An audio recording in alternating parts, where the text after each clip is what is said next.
Spear Boulevard. Strike one on Lopez. Ubaldo 6-7, but he's been a hard luck pitcher. 3.75 ERA. And the curveball is inside 1-1. Left-handed hitters, George, hitting 277 against him. Right-handed hitters 230. You mentioned the dominance of the Arizona Diamondbacks. 14 innings scoreless against them in his last couple of starts. Over that span, 18 strikeouts, just 7 hits given up. Well, let's add to the numbers what Drew's talking about, earned run average, and how dominant he has been of late. Drew mentioned the left-right combination of what they've done against him. In April, he was 1-3 with an earned run average near 8.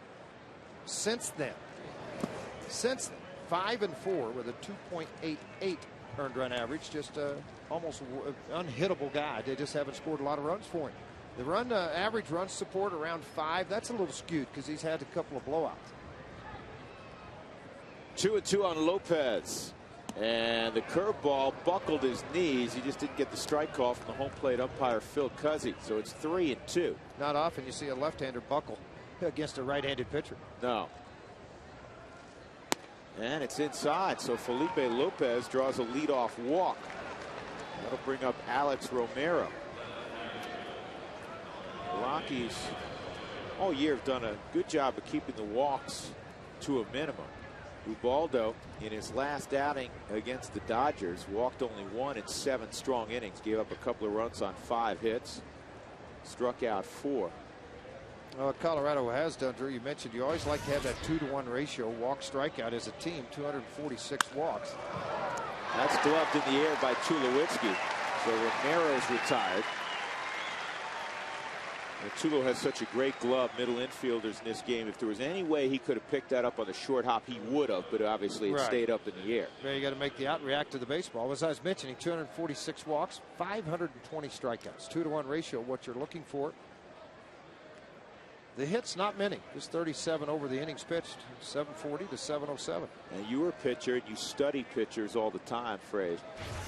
One thing I know you really love about Ubaldo, not only the great makeup and the unbelievable stuff, but he's a horse. Oh, he loves to take the baseball and work deep into ball games. He's not a guy that's scared of taking the baseball in any situation. You know, one other thing I'd like to add, the Rockies pitching staff's given up 71 home runs. The opposition has hit 95. I'll tell you what kind of horse he is. Since July 19, 2007, basically 2 years ago, there's only one pitcher in the game that has made more starts than Ubaldo Jimenez. His name is C.C. Sabathia. Staying healthy is the way you stay healthy, is hard work in between those starts.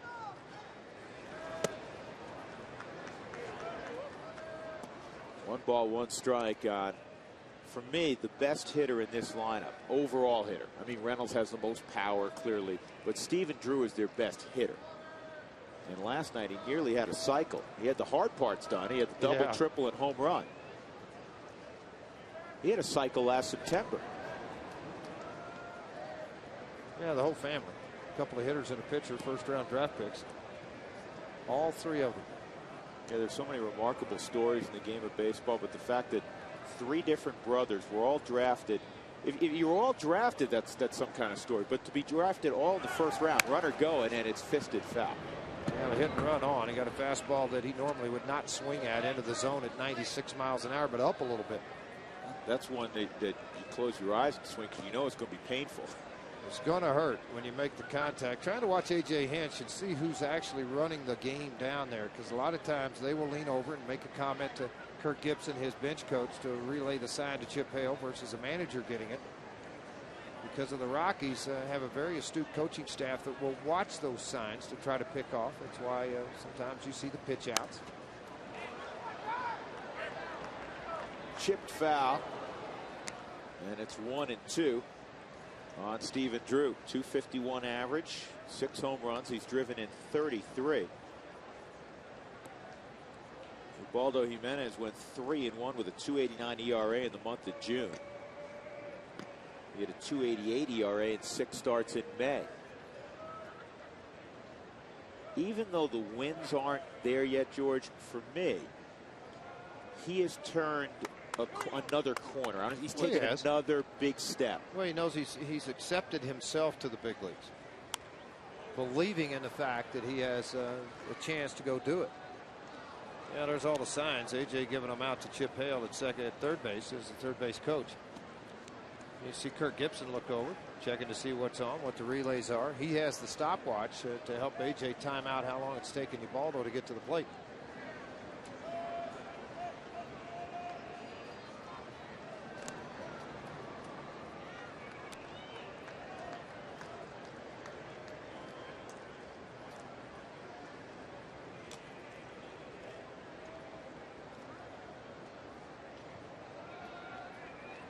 Last start for Ubaldo against the Dodgers got the no decision. The game eventually won in 13 innings by LA on the Ethier walk-off. Swung on and missed. Well, the batter's out. They can't advance. The runner at first can advance, but the base was occupied initially. So moving up to second is Lopez. Steven Drew's a strikeout victim, and that'll bring up Mark Reynolds.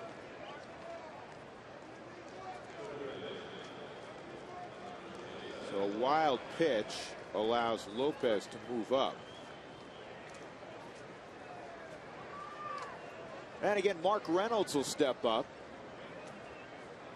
23 home runs among the National League leaders. Everybody chasing Albert Pujols of the Cardinals. Now, is he going to be able to? Did he make the All-Star team, George? Albert Pujols? Yeah. I don't think so. Well, maybe as a backup. Well, that's a shame because it's being played in his home stadium. Swung on and missed. High heat at 99. Be nice to roll out of bed on a Sunday afternoon, be able to chuck it 100. Yeah. Never met that. Never met that date before.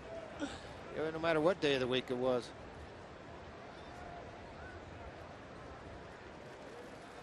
And that's there also. He backed off a little bit on that. Call it a changeup at 98.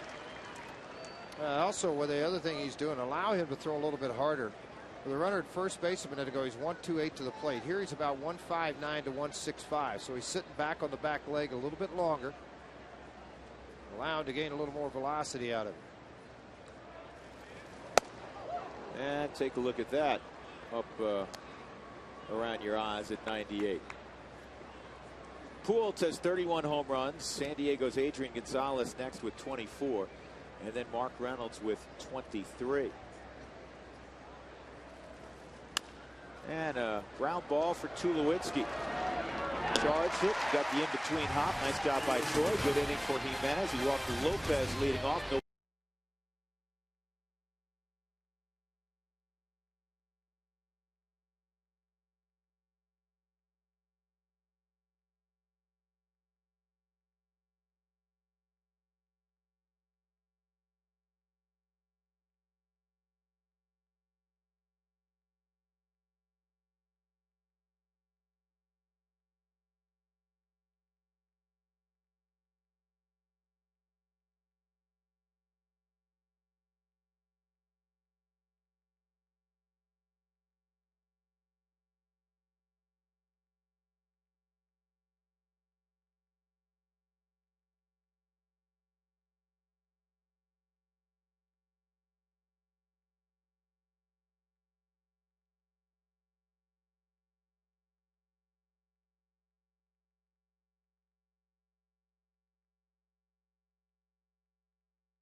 Ubaldo Jimenez.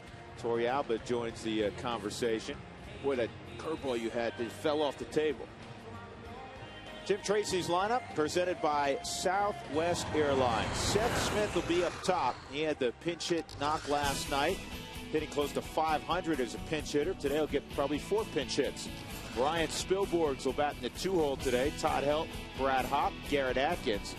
Ian Stewart with a home run and 3 ribbies in the series. Troy Tulowitzki will be next, then Yorvi Torrealba and Ubaldo Jimenez against Dan Herron, who has a misleading 7-5 record. They haven't scored many runs when Herron's been on the hill. He has the lowest ERA in the National League at 2.19. And the league is hitting $180 basically against him, which is also the best in baseball. 113 strikeouts, third or fourth tied for, I should say. He is fourth in the National League. Lincecum leads it with 141. Second in complete games with 2. I asked Clint Barmas, who's not in the lineup, but he's faced Herron. And Tulowitzki said the same thing in a conversation. He said, you know, do you try to get him early, stay out of the split finger count? And he said, you know, in theory, yes, but he'll throw any pitch in any count. He cuts his fastball, he sinks his fastball, and then just when you think maybe you're on him, he'll run a four-seamer away right on the black. He's very, very difficult. And very good in the daytime. 2.08 earned run average during the daytime for Herron. There was the split finger, and it was low, 2-2. You know, the hard part about his split, he throws it so hard. And with velocity, the last at 85, he can run it up a little bit higher. There's the earned run average Drew's talking about, 2.19. Look how many guys in the NL West, George. NL West and guys that are going to the All-Star game. Pops it short right. Tracy, I don't know if anybody's got this thing. Finally, Lopez makes the catch. Nobody seemed to take charge. Felipe Lopez finally reached up and made the catch. Parra didn't look like he had a beat on it. Tracy was searching the sky. Let's look at the Fidelity scouting report on Mr. Dan Herron. His fastball 91-95, 87-91 with his cutter. His split 84-90, 7-5. We've all talked about the record now. His fastball, he'll ride up into the zone to try to get you to get a fair swing at it on top of the ball. Difficult to do. Cutter at 93 miles an hour. Dan Herron had a stretch in mid-May where he gave up runs, 3 runs back-to-back, and had 5 runs one other ball game. But folks, out of his 16 starts, excuse me, he has 15 quality starts. A stat I'm not really big on, but 15 of 16 quality, well, 2 or less runs, and 13 starts that he's been on the mound. And since he's come to Arizona, against the Rockies, he is 4-1 with a 241 earned run average. You're looking for the occasional hiccup in his starts this year. George mentioned all the quality starts. Here's the 1-2 on Spilborghs. That was a cutter he got a piece of. There's only one start this year where he gave up more than 3 runs, and that was at Oakland. He gave up 5 runs in 7 innings on 9 hits. He gave up 4 home runs that ball game. He's given up 11 the entire year. So, I mean, even that's not awful. No, in his last 7 starts, think about this. Last 7 starts, 4-0. The first strikeout of this ball game. He's 4-0 with a 173 earned run average. But this is what amazes me. 50 strikeouts and only 6 walks. He just doesn't walk people. 15, as Drew mentioned in the open, and 113 and 2/3 innings. You know, now, for me, it's reminiscent of when Kurt Schilling was really dominant, didn't walk anybody, and had a lot of punch outs. Defensive alignment for Arizona: Romero, Young, and Parra in the outfield. Parra has now started in left, center, and right in this series. And Todd Helton swings and misses. Reynolds, Drew, Lopez, Tracy in the infield with Miguel Montero again behind the plate. Todd hitting .314.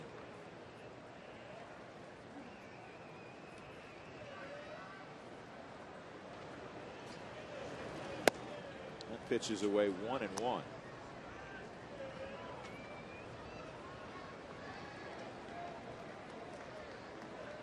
Today is game number 81, the halfway mark on the season. The Rockies a year ago 32-48 through 80 games. This year the Rockies are much better, 42-38 through 80 ball games. Even though traditionally we say after the All-Star break begins the second half. That's outside. Tomorrow really numerically begins the second half, as tomorrow will be game number 82. 3 balls and a strike. See if Helton can get something he can handle here. at the knees.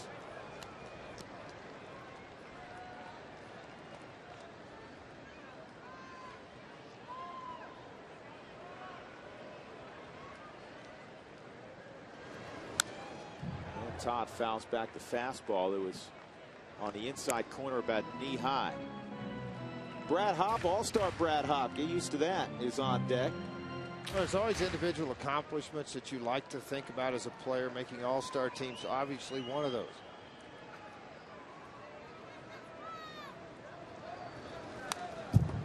And players will tell you it's not that big a deal. Oh, if I make it, great. If not, I'll take advantage of the 3 days off and kind of go do my thing with the family and relax. And trust me, it is a huge honor to get to go to this and to go to his first one this year. Pretty neat.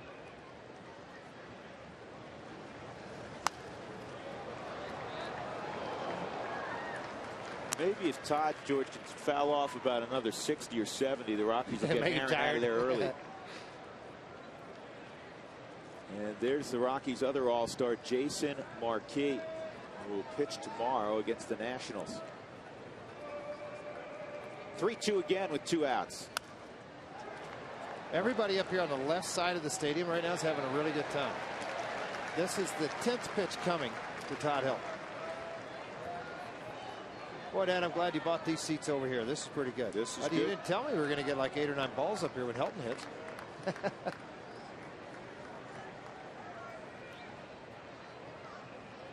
20th pitch of the inning. And Todd hits it on the ground to short. Stephen Drew has it. And he'll throw out Helton. A 1-2-3 start for Dan Haren. We'll go to the second inning. No score.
First batter, Felipe Lopez. Then he got a line out, a strikeout, and a ground out. Time to check our Bird Automotive keys to the game. Looking back at it, bounce back after a ball game that got ugly late in the game last night. And, of course, patience with Haren. I think that's going to be one of the big things. Get the ball up into the zone. You start to attack early. You're going to see an awful lot of that split finger. And let's get Houston Street in the game today. If he's in that ball game for the Colorado Rockies today, guess what, folks? It pretty much means you're going to have some high fives at the end of a game because you've gotten a W against the Diamondbacks. And this is popped up at playable left side. Atkins, Tulowitzki, and Troy will make the play. Well, we showed Houston Street, George. I think Houston's one of those guys who's sitting on the all-star bubble. If there's an injury in the next week, and you hope not for anybody who's been selected, but if there's an injury to a pitcher, especially a reliever, you got to figure Houston Street's going to be at the top of Charlie Manuel's list. Well, you'd think so. And again, I think the bad part about that, he goes off of paperwork more than being able to actually see the guy, because he's on the East Coast. They only get to view him 3 times actually here because we haven't gone back east to play them. But he's had a great year, 19 of 20 in save ops. That's pretty good. You know, let's give Dan O'Dowd a lot of credit. He made a couple of offseason moves. Jason Marquis trade for Luis Vizcaino. Marquis becomes an all-star, and Houston Street and the Matt Holliday deal is a borderline all-star as well. Well, it's great to pick him off from the Oakland Athletics simply because Dan was able to do that in the Holiday trade because he had not performed well in the back half of the season. Oh, yeah, we'll give you a closer. Go ahead. Well, obviously, it worked out. 2 balls and a strike on Chris Young. Young had the biggest hit in the ball game last night as the Diamondbacks came from 4-0 down to win. He had a pinch hit 3-run double. And this is on the ground to Atkins. A lot of topspin on that. Garrett did a good job. That was not an easy play, Frazier. It was not an easy play. Garrett going out to third base today with Ian Stewart at second base. But Garrett having to make the play, made a nice play on it. Well, we talked about the National League All-Stars for the Rockies. Let's show you the starters. Ryan Braun in left, Carlos Beltran in center, though he's hurt. Raul Ibanez, very deserving. He's in right field. David Wright, Hanley Ramirez, Chase Utley, Albert Pujols, and Yadier Molina round out the starters. In a moment, we'll show you the reserves. 2 outs. Here's Gerardo Parra. And the curveball's in the dirt. Here's the National League reserves. Justin Upton goes for Arizona. Very deserving after a slow start. He's been sensational. Brian McCann, the extra catcher with Atlanta. Brad Hopp, as you know. Hunter Pence and Miguel Tejada from Houston. We'll get back to it in a moment. Swung on and missed. 1-1. The former Diamondback, Orlando Hudson, who's been so good in the Dodger uniform, goes. Prince fielder, Ryan Howard. Freddie Sanchez with the Pirates. Adrian Gonzalez, of course, the tremendous first baseman for San Diego. Ryan Zimmerman representing the Nationals. We'll see him tomorrow. Little comebacker. And Ubaldo waits for Todd Helton to get to the bag. I'm going to take another glance at it in a moment. Todd was going for 4 outs there. You see that, Frazier? He's going to throw it around the infield.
2009 National League All-Star Brad Hopp.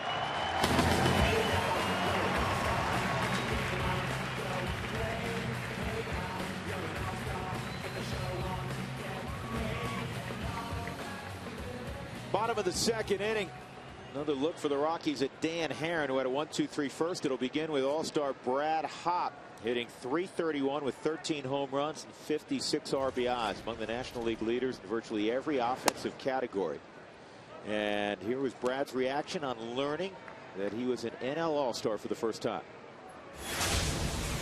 You know, when I was a kid, I just wanted to play in high school. I just wanted to make the high school team, to be honest with you. And I always say that that my goal always was just to worry about the next step, to never worry about the big picture. I promise you, I never thought I'd be a Major League All-Star. First of all, I never thought I'd be in the major leagues. So to be an all-star, I definitely didn't think that would happen. But just every time I get to one spot, I've always thought, you know what, I'm going to focus on the next one. Well, that's why he is a National League All-Star. You go back to early in his professional career, he hit .288 his first year of pro ball. That's top foul with 7 home runs. Next year, I think he got on the radar, George, at Asheville. He had 22 home runs. And then at Salem, That 0-2 team was a terrific team at Salem and A-ball. He hit .347, which led the league with 22 home runs, 97 RBIs. You know, it supports his point of, you know, he just tried to do a little bit better each day and ultimately each year. I think the one thing that jumped out that, you know, as far as what he said being on the radar, his arm put him on the radar too in right field because he was such a strong thrower. I mean, talking about a guy that in high school was up to 93 on the mound. That was strikeout on a hanger, actually. Curveball at 79. But his arm got him there, and so did obviously ran a little bit better at that time. Always had the power. One out, Garrett Atkins coming up. Let's get it down to Mark Stott with today's Mike Shaw auto update. Mark. All right, Drew, George, you've been talking about All-Star Dan Herron, who just struck out All-Star Brad Hopp, and you mentioned how the guy just doesn't walk anybody. 15 walks on the year and 115 innings. I was talking to A.J. Hinch, the manager of the Diamondbacks. He said last week he had a 5-pitch walk in his start, and the first thing that A.J. Hinch thought was, is he trying to do that? Is he doing that on purpose? Because there's no way that his control's like that. And when you look at his record, 7-5, his 5 losses, 2 3-1 games, a 3-0 game, a 2-0, and a 2-1 loss. This guy really should be in double digits in terms of wins, guys. Well, I'll say this too, Mark. I think when you look at guys that strike out a bunch of guys, now you can go back to Nolan Ryan when he threw 260 innings to Larry Dierker. People forget this. Dierker threw 331 year. The type of innings they throw. For guys that strike out a lot of people, normally they don't work real deep in ball games.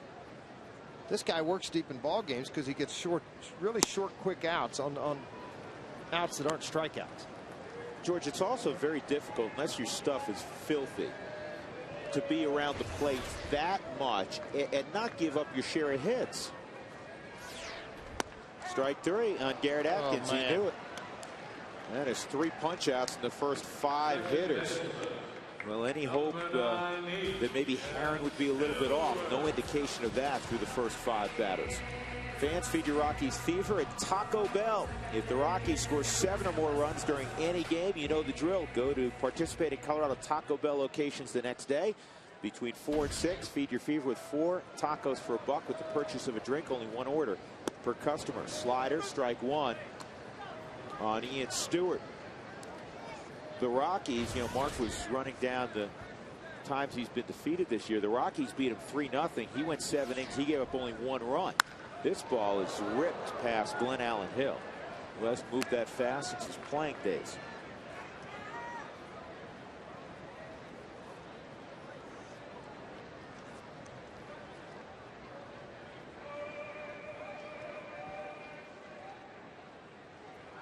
Oh, 0-2.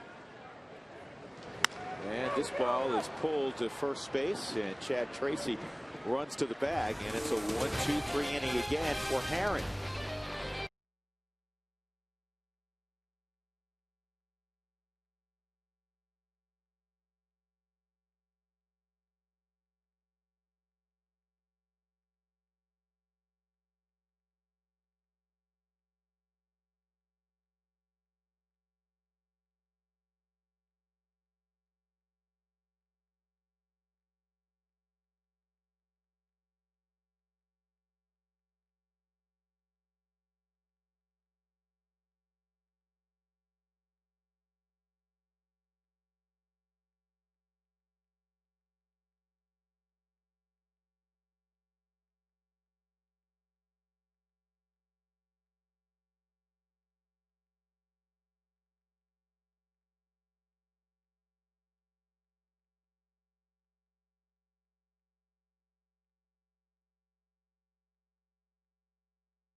Colorado Rockies baseball on FSN is brought to you by RE/MAX. Outstanding agents, outstanding results.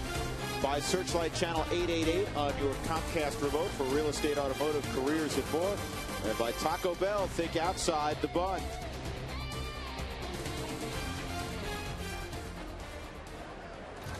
Yeah, top of the third inning, and Ubaldo Jimenez fires a strike to Chad Tracy.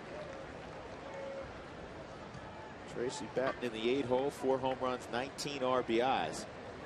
And this ball is hit foul, and I think that broke the bat. Breaking ball on the inside corner, quickly a 2-strike count.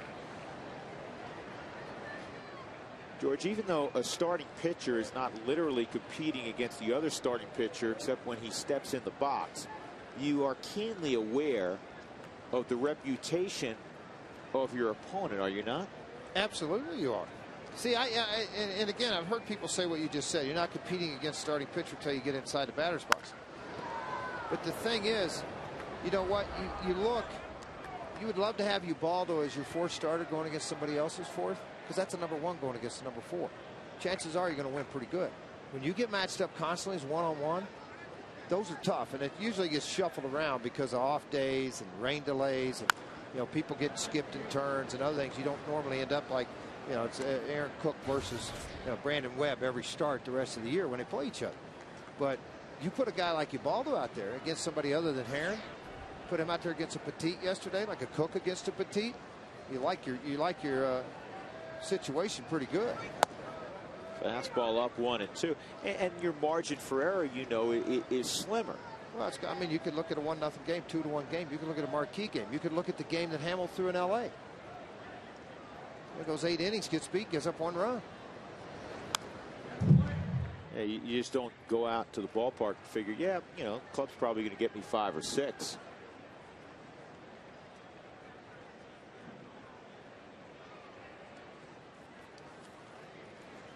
Dan Herron, pretty good hitting pitcher, is on deck. I was just sitting here reading. Whoa, look out. Dugout. That hit the roof of the dugout. Yeah, a little ricochet going on there. Who's in the back? Scotty Garrett? Iannetta get hit with that. He's flexing his knee.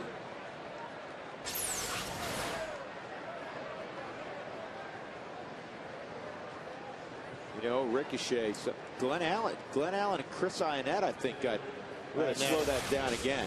Iannetta got it the worst. Jeff Francis playing doctor, looking at Glenn Allen Hill. That may have been 2 guys. Here's Herron at the plate. Well, I was looking at this with Dan Herron, and again, drafted by the Cardinals out of Pepperdine University. In a 2nd round, was named an All-American there. He was also the NCAA regional berth pitcher and designated hitter. How about that? Yeah. This guy could swing the bat. George, how many times through the years, whether you're talking about a Bob Gibson, a Tom Seaver years ago, to some of today's current top flight pitchers, a lot of them are very accomplished hitters by pitcher standards. Oh yeah, well sure, because they spend so much time doing it. I mean, Mike Hampton, Dan Herron, Ubaldo Jimenez hit 280, which is a big surprise because Ubaldo a couple of years ago, you would have gone automatic out. I mean, he was now the Al Leiter type area. Yeah, I mean, Jason Jennings now. It's not a good area, by the way, folks. I think the Al Leiter had like 4 hits and 500 at bats. And Dan Herron's gone on a 98-mile-an-hour fastball. 3rd strikeout for Ubaldo Jimenez.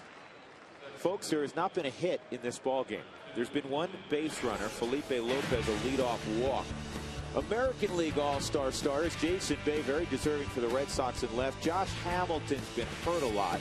Ichiro and Wright's deserving. Evan Longoria, Derek Jeter, Dustin Pedroia, last year's MVP, Mark Teixeira. And Joe Mauer, the catcher, of course, very deserving, flirting with 400.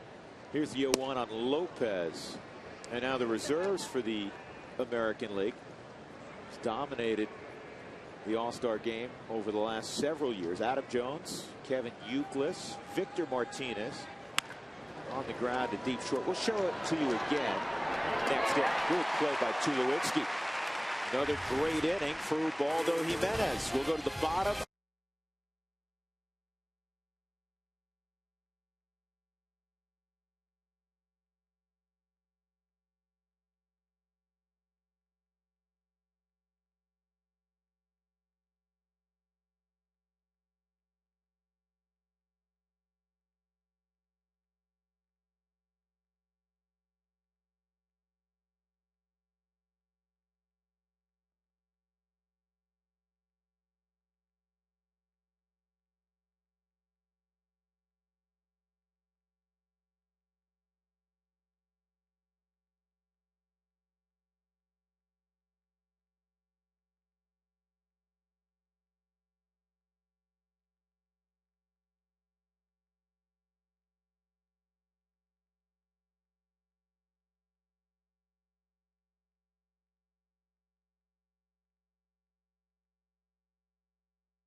can I just slide you a little closer? I know it's tight.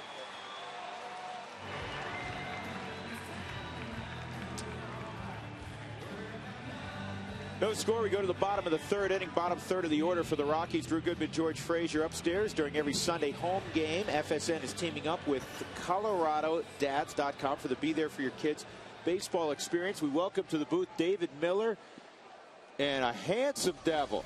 This is Braden, who's all of 2. Braden, how you doing, buddy? Give me a thumbs up.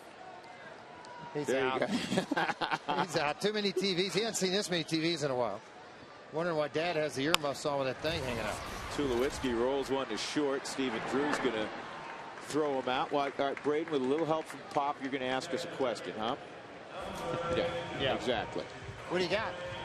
Well, I wanted to ask about the All-Star team, but since that was announced today, kind of wanted to get you guys' feelings on Marquis making a possible run for the Cy Young. What you guys thought about that? Well, that's a great question, and I think he has an opportunity to do that. Now, quite honestly, his numbers will tell you that he struggled in the month of August, but also I think he's made enough adjustments in his delivery. He's 12 and 18 in August, but I think he's made enough adjustments inside his delivery and the way he's attacking hitters better than he ever has, and I think he's got a pretty good chance of doing that. I think the one guy that gets all the headlines, Lincecum, is going to be a guy that will deal with it that won it a year ago. You know, it's interesting, and David, you obviously follow the Rockies, follow baseball. The National League West, you want to talk about ERA leaders. We showed this graphic earlier as Torrealba takes a ball 1-1. Dan Herron's on top. Then you have Lincecum, who's the reigning Cy Young winner in the National League. You have Matt Cain, who they're finally getting some run support. He's always had great stuff. And this is on the ground to second. You have Jason Marquis having a terrific year. Aaron Cook's having a big year. I mean, Herron just doesn't have the victories. Ubaldo Jimenez is having a nice year. It just shows you that. I'm not saying Ubaldo's a Cy Young candidate. It just shows you the depth of the pitching right now in the National League West. Chad Billingsley's having a big year. That's who Braden was going to mention. Where was it? 7 of the 12 National League West guys, Braden, were on the All-Star team. That tells you about the pitching in the West. And Ubaldo fouls off the first pitch. You get out to the ballpark a little bit? Yeah, we try to come out here every once in a while. Good. Get him out here. He enjoys it. He's got those hey, the handsome blue eyes. Did you go down to the kids section yet and do all the things down there? We haven't play been in the down corner. there yet. It's down the left field line. Drew and I go down there and play all the time. 1-2 on Ubaldo Jimenez. By the way, you can learn more about the baseball experience. Go to ColoradoDads.com. You act just like your mother. That's what your dad said. Getting you in trouble, Dad. Yeah, I knew you could talk. You want him to take them off? When's Braden's birthday? Do you want to wear them, March Braden? 6th. Do you want to put them on? March 6th. All right. Here, Dad's going to give you a shot. You want to put those on? Now you can hear everybody. Ooh. It's not Santa Claus. Baseball? We're watching baseball. What do you want for Christmas? 2 balls, 2 strikes on Ubaldo. And this is slowly hit. This could be a problem. This could be the first hit of the ball game. Ubaldo Jimenez hit it in the right spot. First hit for either team. And Jimenez, who does so much running between starts, sprints up the first base line.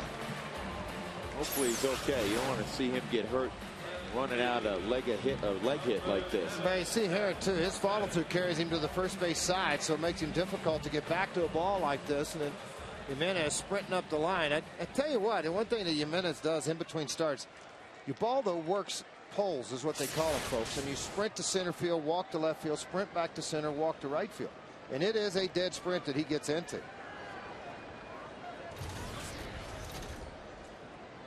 Baldo also does a lot of distance running.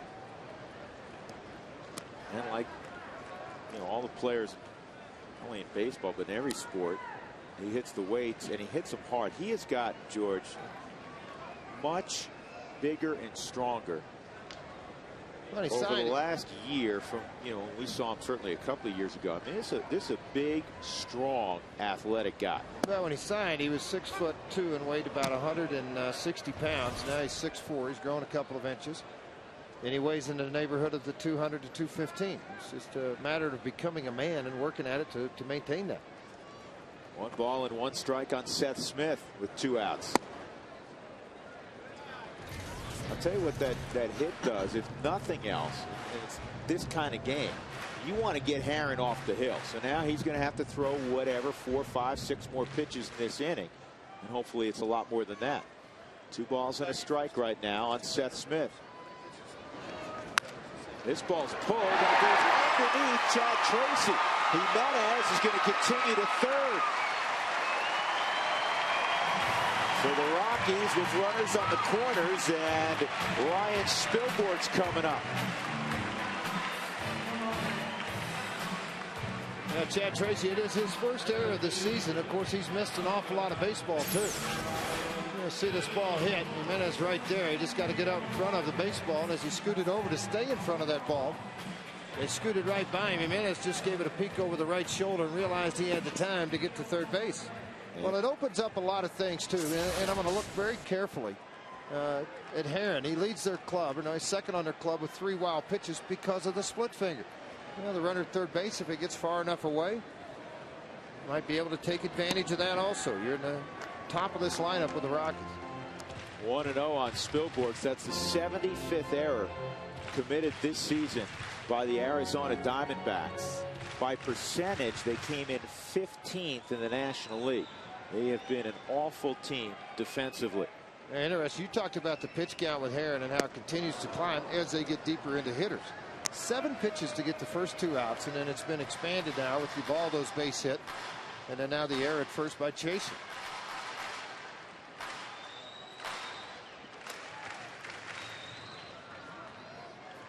Outfield shaded a little bit toward right center. They set up away. And the pitch goes away, 2-1. Struck out Spilborghs in his first at bat back in the top of this first inning with a cutter away. He's gone there twice now. 88 miles an hour with that one. You know, Reynolds, George, is a step and a half behind the bag. You want to cross everybody up, drag a bunt. Fouled off, 2-2. Going to be tough to do now with a couple of strikes, but that's right. That's not a bad idea. Reynolds extremely deep. The only thing is, you mentioned earlier, Herron's not afraid to throw anything at any count. So it's tough to bunt. A hard slider at 88, a cutter coming in on, away from you, the hard split diving down and in.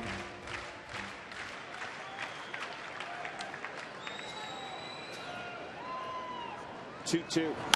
Ground ball off the glove of Herron. And everybody's safe and the Rockies get a run.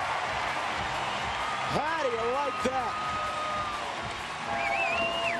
Ubaldo Jimenez, a base hit on a ball that traveled 65 feet. The error by Chad Tracy, and then Ryan Spilborghs hits one off of Dan Herron for an infield hit, and it's 1-0 Colorado on an afternoon where runs are going to be very difficult to come by. Yeah, it looked like Herron right at the last second took his eye off of the baseball, and it was hit hard enough that it shot away from him. And the time he got to it, there was no play whatsoever.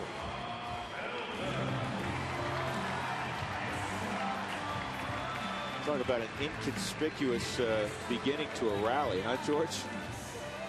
He had 2 quick outs, Tulowitzki and Torrealba, and then Jimenez with the infield hit, and now 2 on for Todd Helton.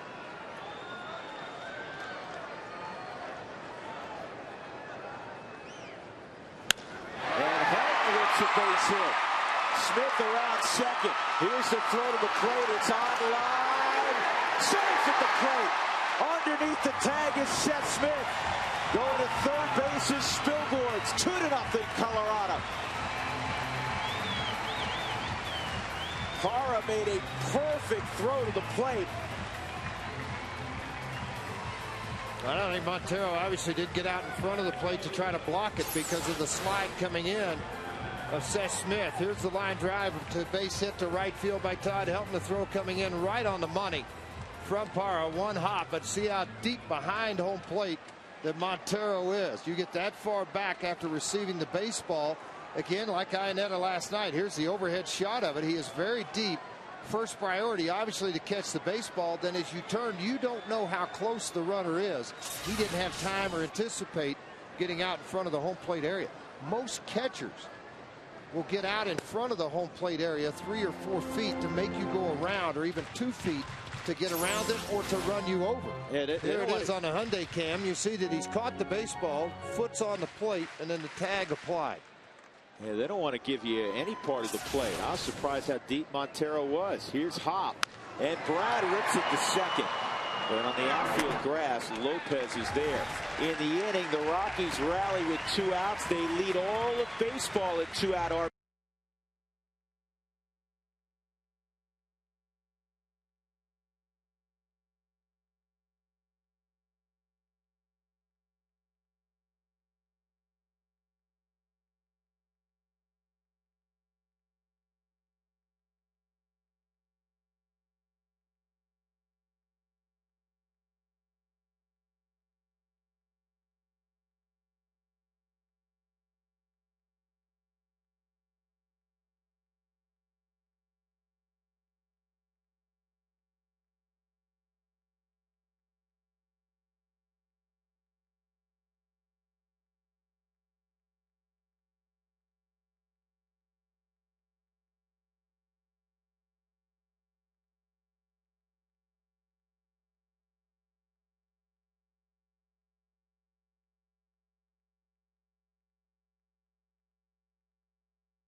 '98, Coors Field, the 69th All-Star Game.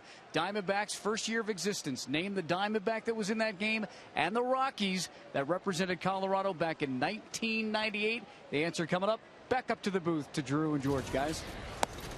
All right, thank you very much, Mark. We'll ponder that for a moment. Todd Helton, 2 outs, runners in scoring position after that knock. He's now at 469, 15 for 32. And it's a 2-0 count on Alex Romero. He'll be followed by Steven Drew and then Mark Reynolds. 2, 3, and 4 in the Arizona lineup. Rockies up 2-0. They scratch out a couple of runs. And that is how you have to beat a guy like Dan Herron. I mean, he's not going to give you much. Well, he gave that away there. I mean, well, he should have been out of the inning. Yeah, should have been out of the inning on the ball hit by Ubaldo, but because of his follow-through, it didn't allow it. Ubaldo on 4 pitches walks Romero. That's his second walk of the ball game. Let's show you the American League reserves again, because we didn't get to fully delve into this. Curtis Granderson goes with Detroit. Torrey Hunter's had a great year for the Angels. Justin Morneau, he's a perennial all-star. Jason Bartlett, first-timer with Tampa Bay. Carl Crawford, Ben Zobrist, he deserves it as well, first-timer. An impressive season he's had. Michael Young, Aaron Hill. He had 2 home runs last year, Aaron Hill. He's going to hit 30-something this year. Steven Drew lays down a beautiful bunt, and Jimenez jumps on it and throws to Helton.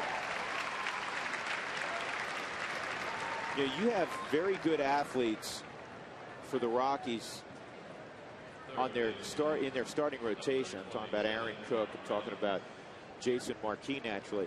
But I'll tell you what, fielding their position, as good as those guys are, I think I have as much confidence throwing the baseball when the pitcher picks it up in Ubaldo Jimenez than any of them. So going down the list, I would agree. Yeah, Ubaldo. That's just the only thing you don't want to be on the receiving end sometimes. Better be ready to catch it. It's like a 92-mile-an-hour sinker coming at you at first. Here's Mark Reynolds. It's like Ian Stewart. You cover all the bunts at first, Todd. I'll take the ones. You handle the throws.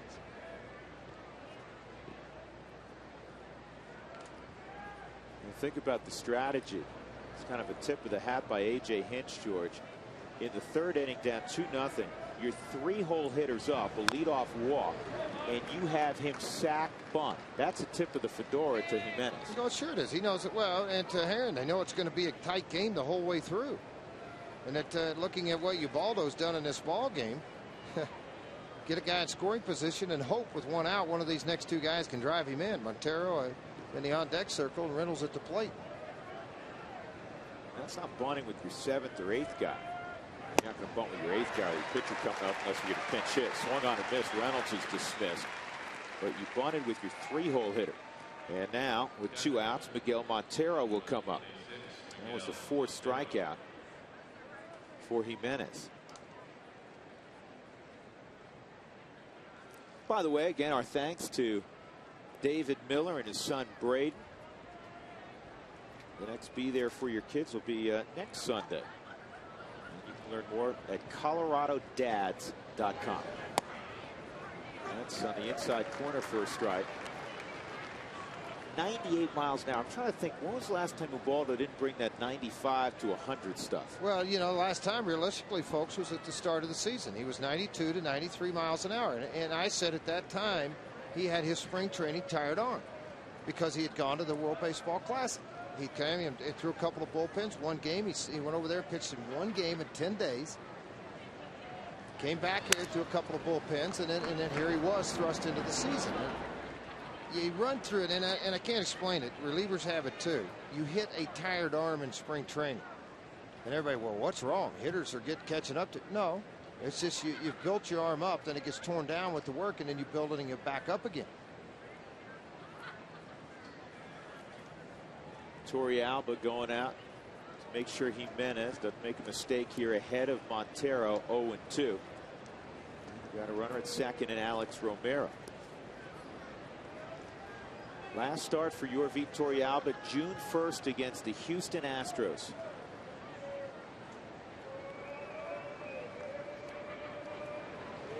Oh, 2 and foul ball. What that hit? Umpire's chest protector on his shoulder. It shot over the screen, George, into the. I think it was either seats. It's either him or Torrealba, but I think it's the umpire. Yeah, got his shoulder pad. See that thing rocket up in the air? 0-2. It continues on Montero.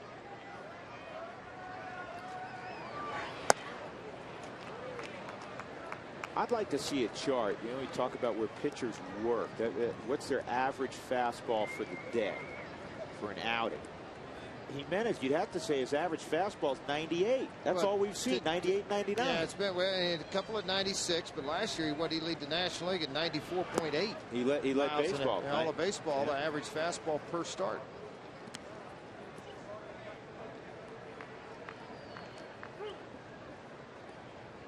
The board, big board said changeup. I think that was a split, George. May have been. He's throwing a lot of different changeups right now. 2-2 on a tough out, Miguel Montero. And on the ground, the Todd Helton keeps his glove down low, and he runs to the bag. Well done by Jimenez. Romero left at second base.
2-0. Game number 81 on the season. Bottom of the fourth. We check our Geico quote of the day from the incomparable Vin Scully. It's a mere moment in a man's life between an all-star game and an old-timers game. Apropos, on the day that we learned that Brad Hopp and Jason Marquis will be making their first appearances in the Midsummer Classic. Dan Herron's first pitch in the bottom of the fourth inning is high, ball one to Garrett Atkins, who pinch hit last night. He walked and came around on a Dexter Fowler hit in the eighth inning as the Rockies tried to rally from behind. And this ball's in the air to left field. Romero out there, and that's out number one. Second baseman. That'll bring up Ian Stewart. Hit the ball sharply, but right at Chad Tracy his first time. Here's something, George. We were talking about the fact that Herron has just been so dominant. The strikeouts, the ERA, but strikeouts to walks really gets your attention. Right now, he has a 7.5 strikeout to walk ratio, which if the season ended tomorrow, which we assume it will not, it would be the 9th best ratio all time. Here's a shattered bat. Lopez will grab the ball. The best ratio since 1900, strikeouts to walks. Brett Saberhagen, who was a Rocky at one point, in '94 with the Mets, had a ratio of 11-1. The next best, remember we were talking about Curt Schilling? In '02 with Arizona, he had a ratio of 9.6 strikeouts for every walk. Pedro Martinez with Boston in 2008.9. That's outside on Tulowitzki. Oh, now it's matched by Greg Maddux with the Braves in '97 at 8.9-1. Well, what's the one common denominator? All those guys won Cy Youngs. They were all really good. They were all really, really good. Here's the 1-0. And then Pedro Martinez is fifth. So Martinez third and fifth on the list in '99 with Boston, 8.5-1. And that also brings us to a comparison that Jim Tracy is fond of making. He talks about Ubaldo Jimenez and he talks about a young Pedro Martinez, and he says, I see a lot of similarities. That's tall praise for the Rockies' young right hand. Well, I would agree with him. I mean, stuff-wise, yes. The one thing I think about Ubaldo is his body frame to me, and again, Martinez was very good for a very long time. I think Ubaldo has the body that could last a little bit longer than Martinez. And by the way, Martinez, if you're wondering, probably not, but I'll throw it out there anyway, is working out for clubs. Fly ball left. Here going to be a well chance. hit. High and deep. Take a good look. You'll see it for all. Troy Tulowitzki has gone deep against Dan Herron. Make it 3-0 Rockies on the 13th of the year for Tulowitzki.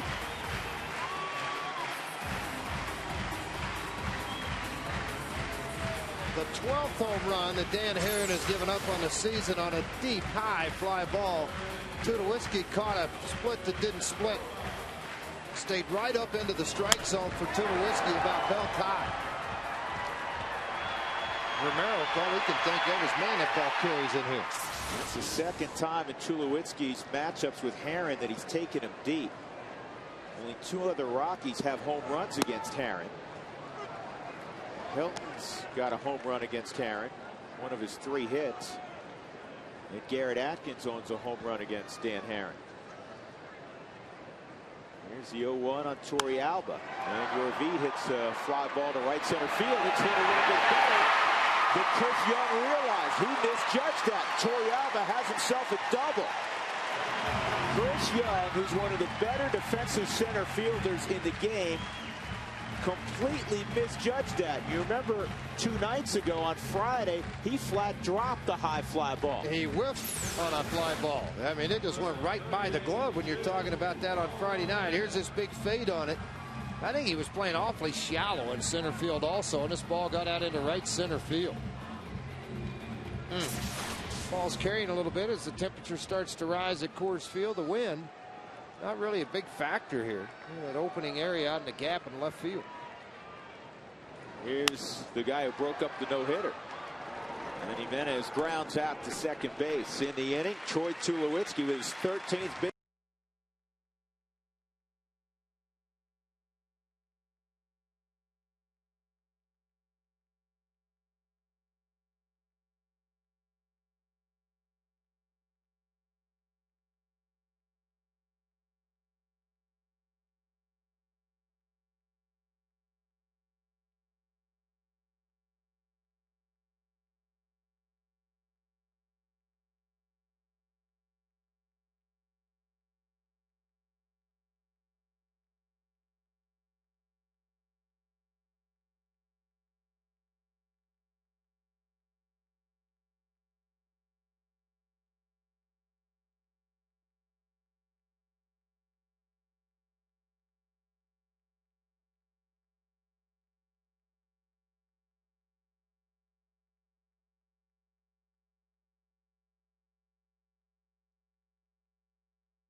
On a Sunday afternoon at Coors Field, the Rockies enjoying a 3-0 lead against Dan Herron and the Diamondbacks. Top of the 5th inning.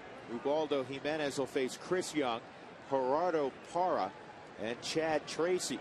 A right-handed bat and then a couple of lefties. Young hit a ground ball to third his first time up. Atkins even with the bag, and the breaking pitch just missed, according to the home plate umpire Phil Cuzzy.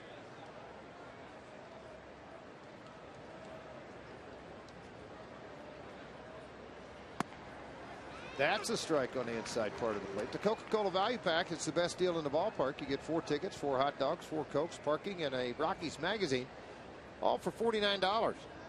Those Value Pack games are coming up. Take that hook for a little while. July 6th and July 20th. So don't miss out. Buy a Coca-Cola Value Pack today. Call 1-800-388-ROCK or just jump on the computer and go to ColoradoRockies.com and attend one of the games on July 6th or July 20th. That's not right. Yeah, it is. That hook and then the 98-mile-an-hour heater at the knees. Grab some pine, meat. That is strikeout number 5 for Ubaldo Jimenez. That'll bring up Gerardo Parra. Chris Young still looking back and having a conversation with Phil Cuzzy. I mean, sometimes you just got to wear it. I mean, that was.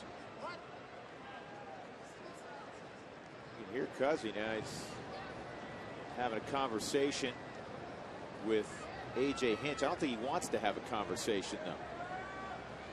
And he's the boss. One out. Here's Parra. Swung on late, and it's 0-1.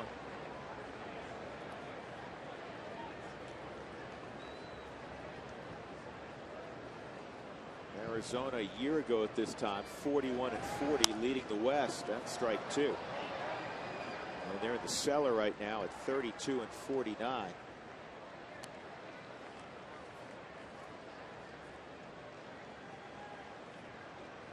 3.5 games behind the Padres.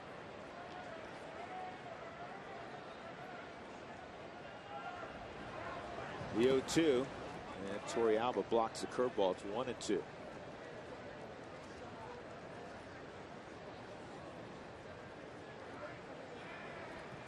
What a good feeling, George, for Yorvi to be back behind the plate. I know the family as well. His son, most notably, is doing fine and jumps right back on with a club that's been the hottest in baseball for 5 weeks. Absolutely it is. To get back what you do, what you love most, baseball. On the field, having fun, playing the game, his son with him, enjoying watching his dad play again. Here's the 1-2 on Parra. And he's gone. Strikeout number 6. Mark Stout. That's some pretty good stuff right there. Yep, Ubaldo's got it going. We're going to get you now the answer to the Aflac trivia question, which has to do with the All-Star game here at Coors Field. 69th All-Star game, 98 Rockies representatives, the big 3. Vinny Castilla, Dante Bichette, Larry Walker, Don Baylor as a coach. And for the Diamondbacks in their inaugural year, Devon White, who actually played well in that game if you were here. 3 for 3 with a run. He's a 20-20 guy, one of 3 for the Diamondbacks their first ever that year. He had 22 homers and 22 steals. So there's your answer to the Aflac trivia question, guys. All right, Mark, thanks very much. 0-1 on Chad Tracy. And this ball is popped up and playable. Tulowitzki is underneath it. You mentioned Devon White. A lot of people mention Devon White when they talk about Dexter Fowler.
Oklahoma today. Yeah, I'm not sure where they're from. There's some big Rocky fans. Got all their family with them. Oh, they like. Uh-oh.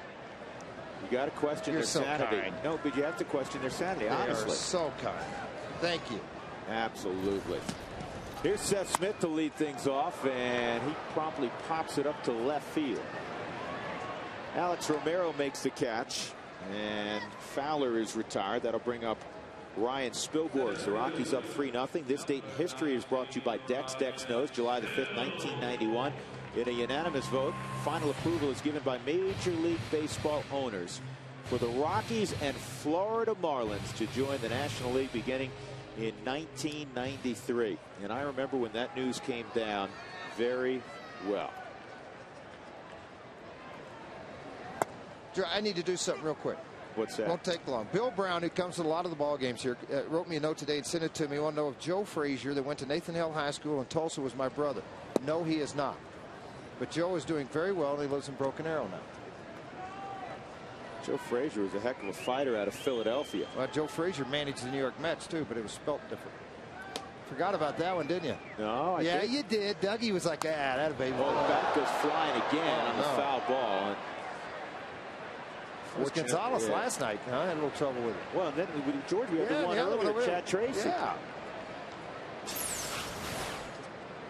This hit a couple of seats where folks have gone to get hot dogs. Everybody's okay. Good news.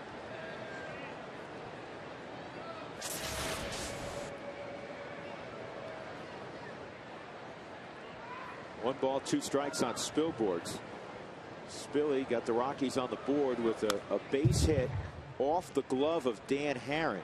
That was followed up by Todd Helton's sharp single to right to drive in a run. And the Rockies got another run last inning on a Tulowitzki home run. And Spilborghs is gone for the second time today.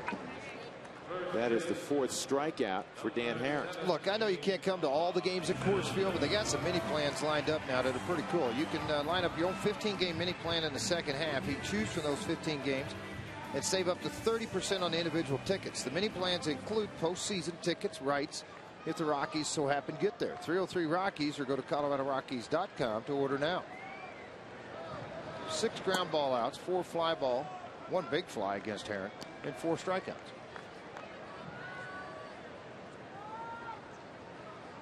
Hilton ripped an RBI single his last time up. He's got 54 RBIs right now. And Todd takes a strike. 1 ball and 1 strike. Hilton's RBI to at bat ratio is 9th in the National League. He's got an RBI every basically 5 at bats. 32 RBIs in his last 38 games.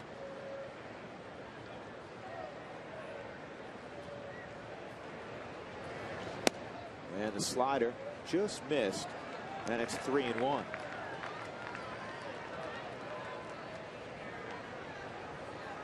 Todd will look in a specific location here.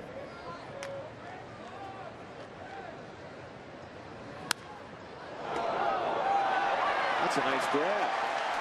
Well, you know who's really cheering hard is all the people right behind him. Right behind him.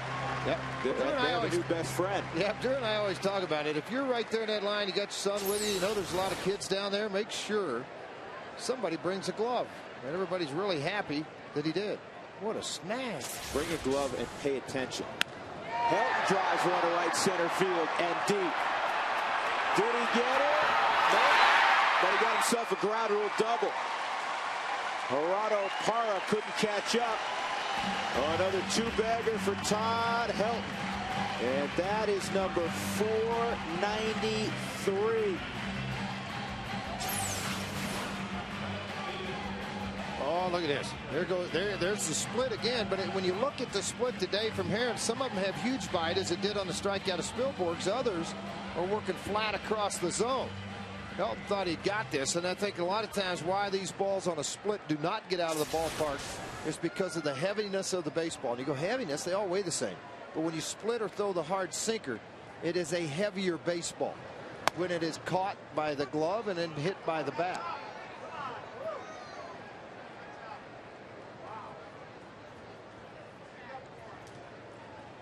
One strike count on Brad Hopp. Outfield swung around toward right center, though Brad has hit a lot of balls to left and left center this year. 0-2. Today's big hit of the week brought to you by Mako. Brad in Oakland with career home run number 100. That's significant. There aren't many guys that can make the big leagues, much less hit triple digits in home runs. He's going to hit a lot more. He's on 101 now. Our Mako big hit of the week. 1-2. You know, the pitch count, George, we were kidding about it earlier when Todd had that lengthy at bat. Well, now in the 5th inning, you look up there and it's 82 pitches for Herron. They're down 3-0. Dan's going to lead off next half inning. Well, the most pitches he's had in a game this year, 116. That came a couple of starts ago, covering 7 innings against Texas. He lost that ball game on 4 hits and 2 runs.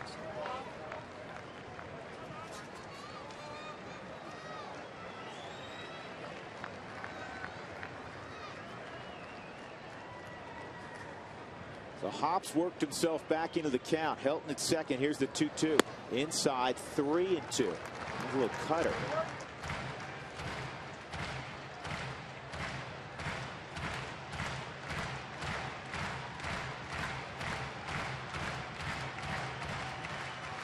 Atkins next if Hop can reach. Strike 3. Hop not pleased with the call.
Nothing. A lot of zeros on the board. Dan Herron will lead it off in the 6th inning. Felipe Lopez and then Alex Romero. Herron hit a home run in his last outing. Miguel Montero hit one before Herron came to the plate. That misses ball 1. First back-to-back home runs involving a catcher and a pitcher since Brian McCann and Jorge Sosa did it in 2006. 1 ball, 1 strike. Herron struck out his first time up. Ubaldo Jimenez has struck out 6 in the ball game. Been 2 base runners. A walk to Lopez in the 1st and a walk to Romero in the 4th. Both were leadoff walks.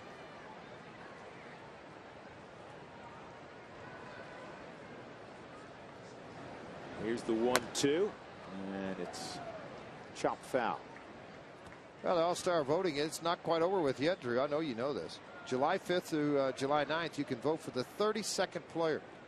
Right, that's the last fan vote. Now there is one more that will be added, the 33rd player, manager's choice they call it. So go to ColoradoRockies.com and cast your All-Star Game final vote for the final 2 All-Stars for the game at St. Louis, American League and National League. Herron is gone, 7 strikeouts. Felipe Lopez is next. Tonight's legendary performance play is brought to you by Cabot Wood Stains. On this date in 2000, Luis Gonzalez becomes the first Diamondback to hit for the cycle, as the Diamondbacks trip the Astros 12-9. Biggest hit in franchise history off the bat of Luis Gonzalez. That is at the knees for a strike. Quickly, it's 0-2 on Lopez. And when he left the Diamondbacks and was traded or not, his contract not renewed, it was nice to see this year when we went back in that Luis Gonzalez back in the ballpark, forgive and forget and move forward. 1 ball and 2 strikes. Yeah, that was an uncomfortable period for Luis Gonzalez. Sure was. Absolutely. The new regime came in. Garagiola was gone. Josh Burns was in. They made a decision. 2-2.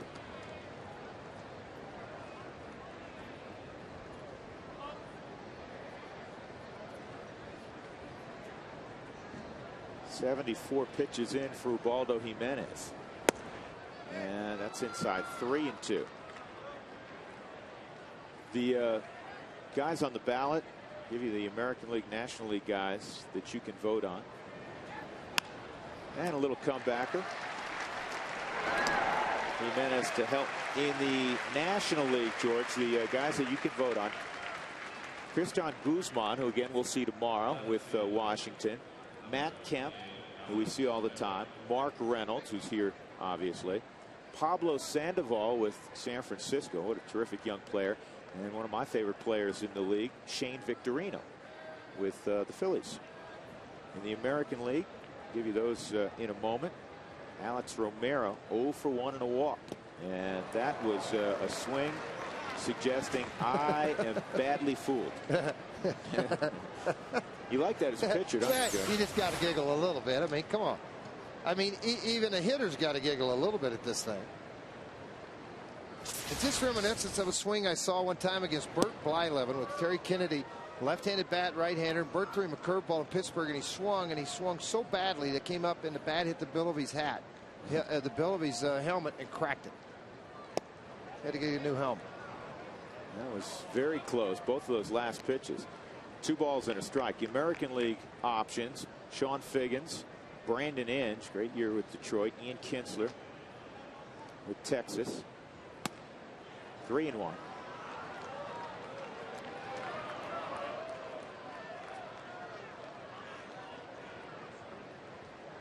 Lean and Pena are the other 2.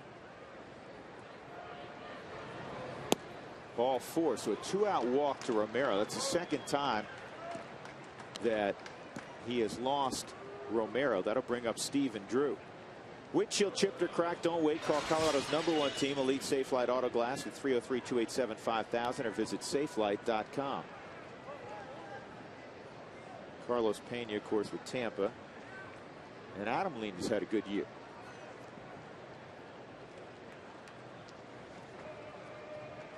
Drew sacrificed his last time up, and he fouls that pitch off.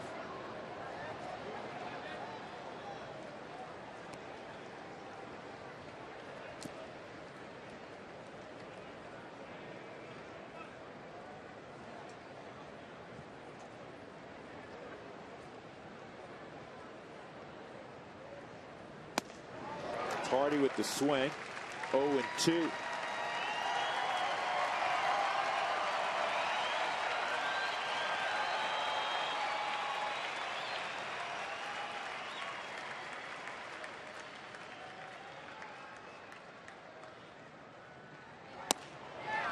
He reached back on that one. 97 miles an hour under the chin. Well, you question a little bit because Parra, I mean, okay, he's a good hitter. Don't get me wrong. He's a big league hitter. But he threw 2 changeups in a row when he was up when he walked on 2-1 counts. Romero takes off and it's fouled off. The point is, you're throwing 97-mile-an-hour fastballs. 97-mile-an-hour fastballs, and on a 2-1 count, you walk Romero at first base. when throwing that hard and to go at changeups. And again, I realize the situation in the ball game, but I will go ahead and challenge him, make him hit the fastball, because they're not going to catch up to that very well. 1-2 on Stephen Drew. Crowd getting behind Ubaldo Jimenez, and that's inside. That was a hard slider at 86, 2-2.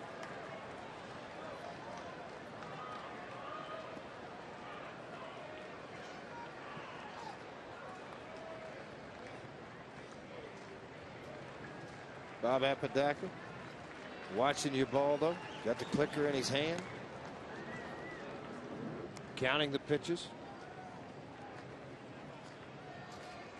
What he counts too, folks, and you see it right there in his hand. That part right back there in his hand's the clicker. They also count into those total amount of pitches thrown. So it's the pitches for warm-up, it's the pitches in between innings, and it's the actual pitch count during the ball game. 3-2, so Romero will be off with the pitch. Helton's going to now move behind Alex Romero. Gives you a little more range defensively. Outfield straight up for Stephen Drew. Good hitter. And he missed, ball 4. So Torrealba will go out. He calls time. Mark Reynolds coming up. Reynolds a ground ball to short and a strikeout.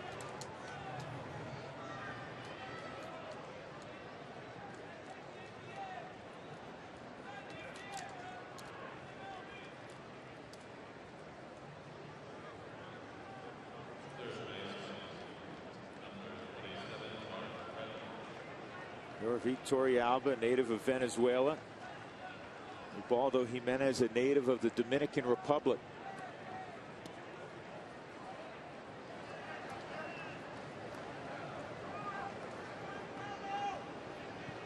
Reynolds takes his deep breath and he steps in.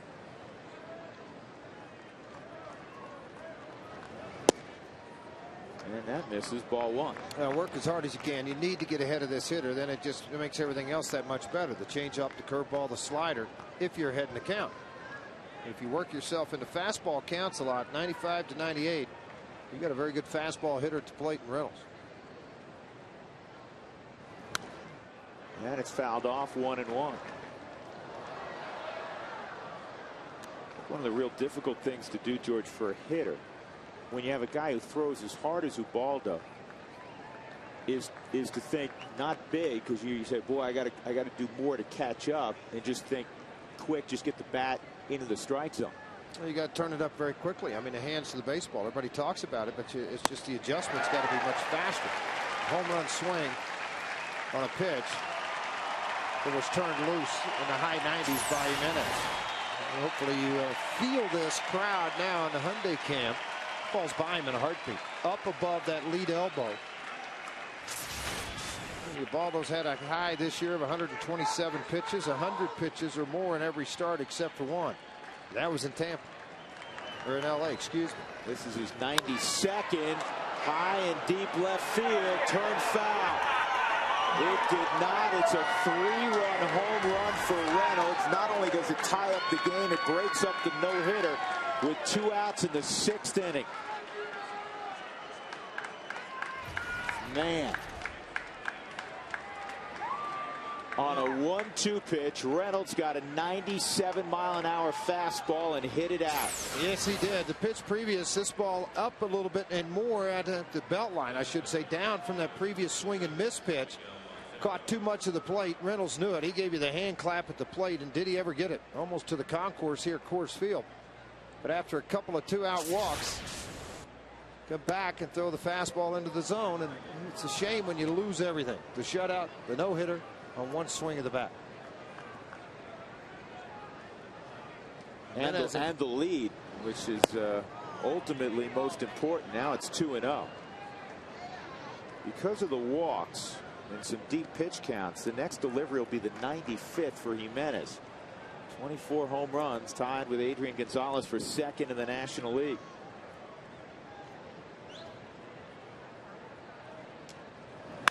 And this is a base hit to center field. I think Bob Apodaca is probably going to make a trip out here. Try to calm down His young right-hander.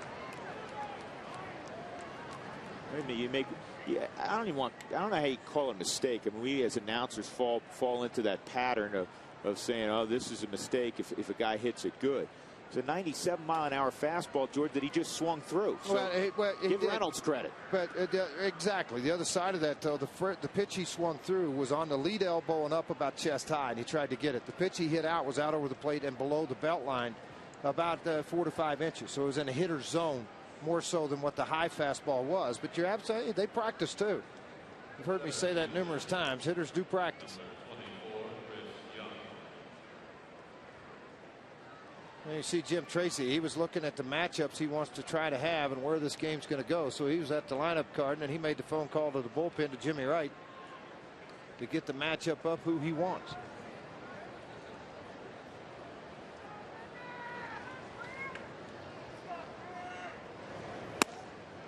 And strike on Chris Young. Everything had gone very smoothly for Jimenez through this game. Pitch count was down. Everything was great, averaging about 15 per inning.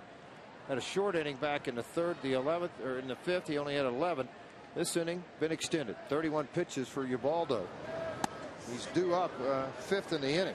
Even with Reynolds at the plate, George, you don't expect a home run. And the reason I say that is Jimenez had given up only 4 home runs all year. One of the toughest guys in baseball, not only to hit, but to hit a big fly against. Embry up into the bullpen, I would agree with you. I mean, he hadn't given up a lot of home runs. The one mistake made, fastball at 97, obviously made him pay for it. But this inning has gotten so long for Ubaldo. That fastball at 94. He's due up fifth next inning. Just a whole new chess match for Jim Tracy, who he just showed. 2-2. If you're wondering at home, the most hitless innings for a Rockies pitcher, Jason Jennings went 6 2/3 on August 1st, 2002 at Pittsburgh. That's obviously to start a ball game. Jimenez went 5 2/3 today. 2-2, and Young is a strikeout victim. But in the inning, 2 2-out walks.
Cam.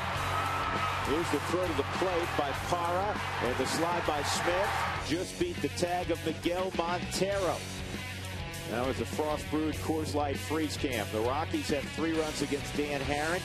Ubaldo Jimenez had a no-hitter with 2 outs in the 5th inning. He walked 2 hitters, and then Mark Reynolds hit a ball out. So not only is the no-hitter gone, the shutout gone, the lead is gone. 3-3 as Garrett Atkins comes to the plate against Dan Herron in the bottom of the 6th. And all of a sudden, it's Herron, George, who has the more favorable pitch count. Isn't that amazing how that flipped around so quick? And Herron, like we mentioned earlier, has worked over 100 pitches in a lot of ball games. So has Ubaldo. But as you get down here in the bottom of the 6th inning, if you got a chance, you're going to have to make a move with him.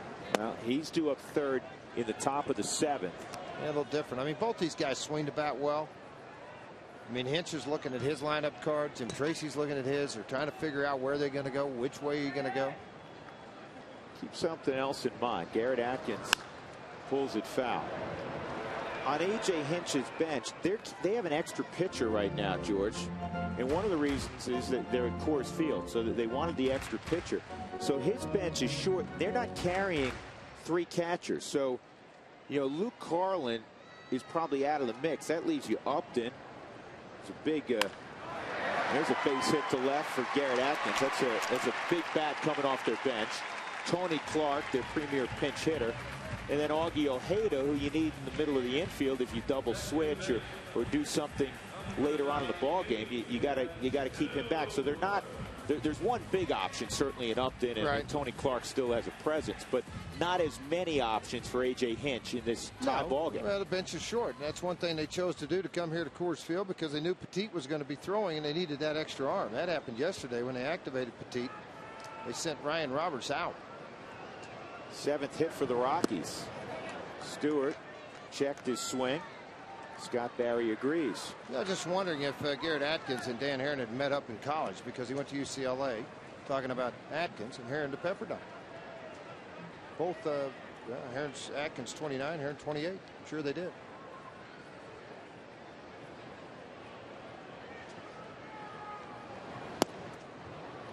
Swung on and missed. 1 ball, 1 strike on Stewart.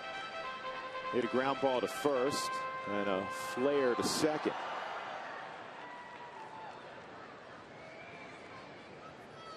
Rockies trying to win their 7th series out of their last 9.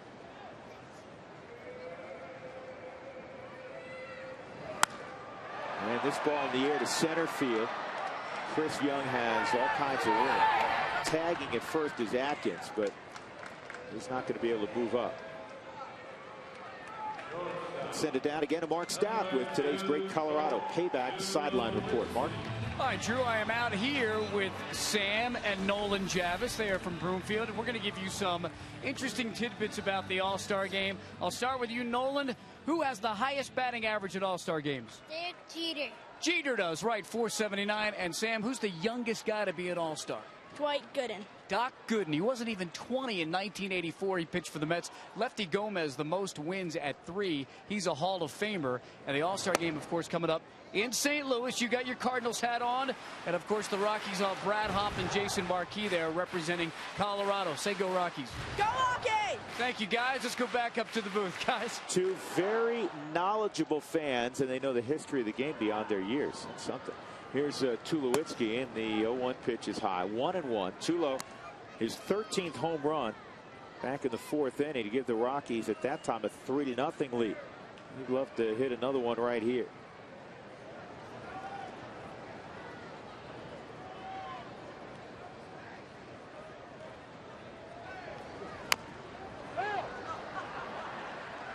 Well, our AAA, how far did it travel? Well, traveled 406 feet. And over the wall in left center field for Tulowitzki.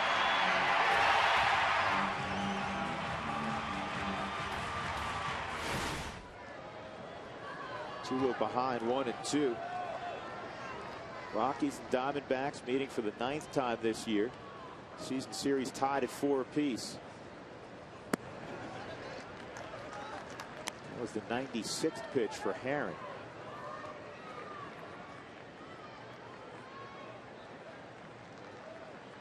Torrealba is up next.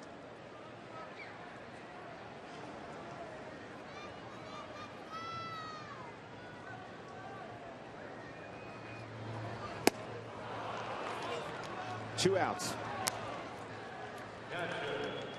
6 strikeouts for Herron. That'll bring up Torrealba.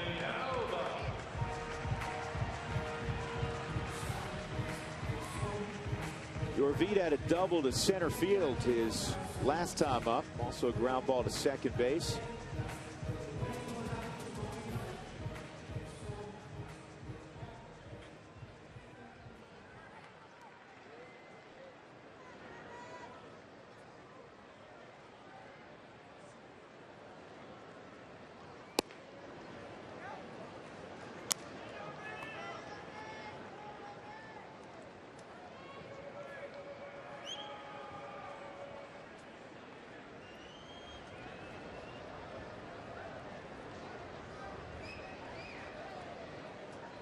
Carlos Gonzalez comes out in the on-deck circle for the Rockies. By the way, Aaron Cook, chatted with him earlier. He is fine. The wind knocked out of him, kind of rattled his neck around on that diving stop yesterday and had to leave the ball game. But he is fine. He's not going to miss any time. Here's the play yesterday by Cook.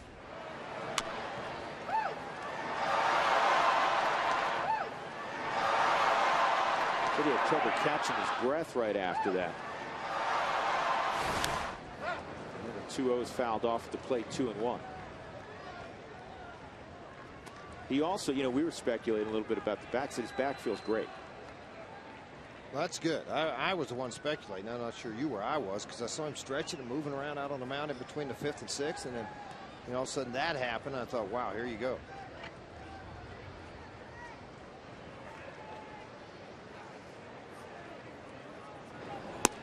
Three and one.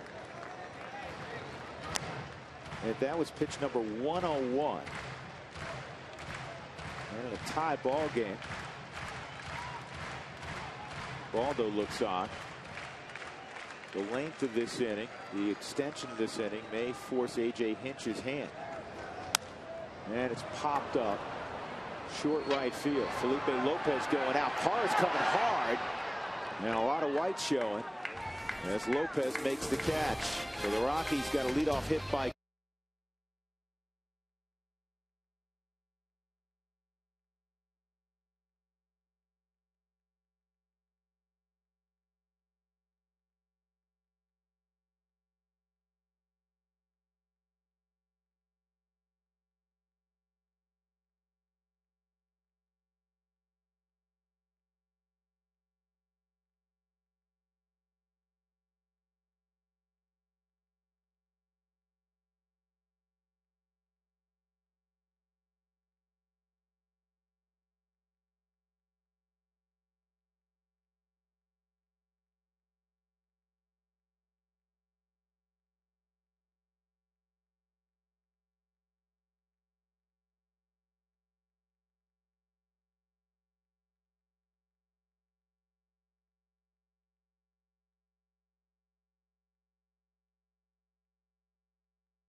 Rockies fans. Buy or sell tickets on StubHub, official fan-to-fan ticket marketplace of the Rockies.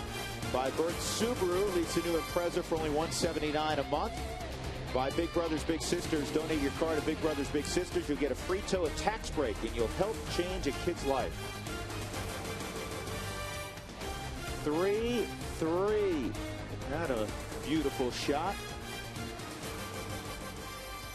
Loveland Pass, still plenty of snow up there. The Rockies with 7 hits to 2 for the Diamondbacks. Ubaldo Jimenez stays in the ball game. He gets the high strike call on Gerardo Parra. Parra is 0 for 2. Again, if you're just jumping on board, the Rockies led 3-0. And Jimenez, that's a base hit to left, had a no-hitter with 2 outs in the 6th inning. And then he walked Romero, walked Drew, and Mark Reynolds on a 1-2 pitch hit a 3-run home run. First hit of the day for Arizona and tied up the ball game. And now a leadoff hit for Parra. And you wonder how long Jim Tracy's going to go with Ubaldo. I think he was going to give him an opportunity maybe to have a clean inning in the bottom 3rd. But I don't think, I think the leash, George, is going to be very short here. Well, I agree with you, Drew. I think it will be too. And then I've looked, Tony Clark has stepped out. Is that not Tony who stepped out in the on-deck circle? Yeah, Tony Clark. He's 6'7". Yep. That's Tony. Well, stepped out. He was bent over when I looked down. Tony Clark stepped out. This may be their one shot to try to win this ball game. Try to turn it over to their bullpen. They have a right-hander warming up down in the bullpen.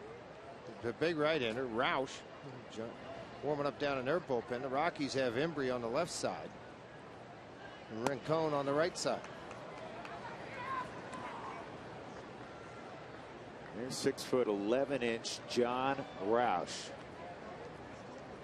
There's 5'11". No, just kidding. 6'1", Mr. Rincon, and 6'5", Mr. Embry. Rincon made a nice pitch to work out of an inning. Hard sinker down and in. Last night.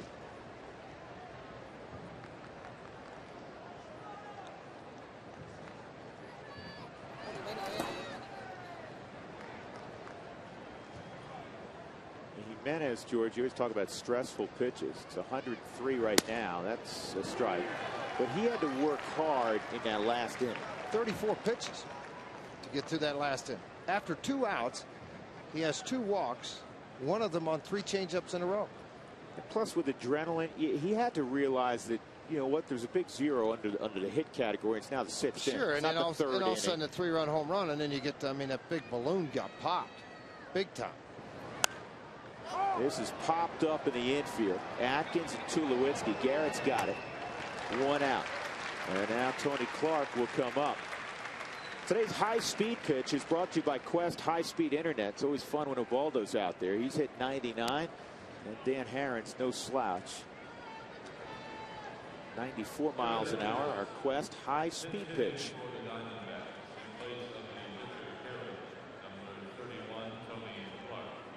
So Tony Clark will be the pinch hitter.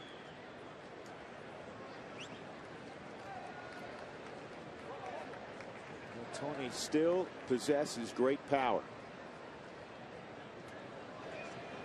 He had a 2-homer game against the Rockies on opening day. Hit a home run for both sides of the plate. Tony said, "Hey man, I just came up here. Trying to get settled in the batter's box. Jimenez won't let him." Well, normally, Dan Herron's day's over, but normally when you saw an 8-hole hitter come up after a single on your 7-hole hitter, what would you anticipate? Bunt. Then you would also have Clark coming up. But all of a sudden, you had sent up to the plate Chad Tracy, who has been very struggling lately, but very good in the ability to hit the long ball. They let him swing away. You get the 1 out. You got a guy at the plate. Now you get a ball hit on the ground. It's pretty easy to get out of the double play and get out of this inning. If you wanted to continue, as you suggest, George, with Herron, you could have had him try to lay down the bunt, taking 1 shot with Felipe Lopez, who's a 300 hitter. A couple options for A.J. Hinch. And still keep your bench for a little later on in the ballgame. Which is thin, as we discussed earlier. Yeah. The guy he's holding back is Upton.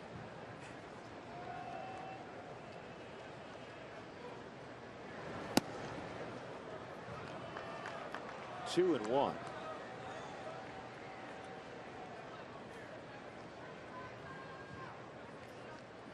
Tell you one thing we've learned about Jim Tracy, and I admire it. He is not at all, in these modern times, a slave to the pitch count. 2 and 2. He is a slave to results. Hey, hot dog night's coming up July 7th. The Nationals will be in. That's Tuesday. First 10,000 through the gates receive a $1 hot dog coupon from Hebrew Nationals, so make sure you pick that up to purchase your tickets at any of the game's Rocky ticket outlets, or go online to ColoradoRockies.com.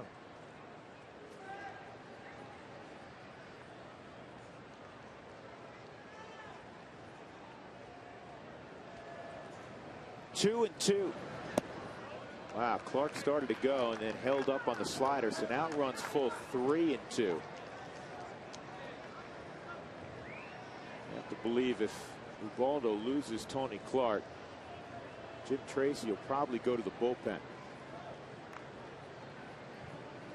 Flip Felipe Lopez around, which would be one of your options, though he's hit 329 righty. Runner going, ball 4. That is the 5th walk allowed by Ubaldo. That's the only hiccup. That and obviously the home run, but the 2 walks preceded the home run and has hurt Ubaldo. So Torrealba taking the slow walk out. Jim Tracy hasn't gotten up just yet.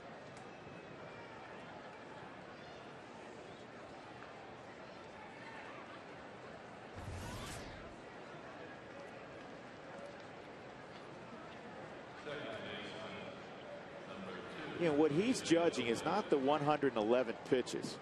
He's looking at it from a standpoint of, does he believe he still has good stuff, better stuff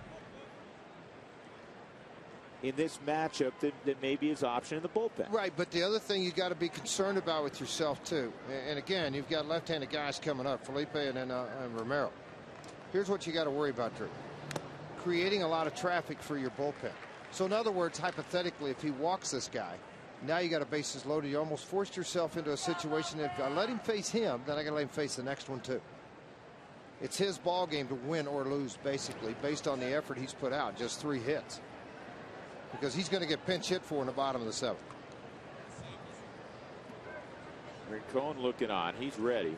Obviously, Alan Embry's ready also. These are the difficult decisions that a manager has to make. Jim might say, you know, I can sit back and enjoy the game for 5 innings, and then it's time to really go to work.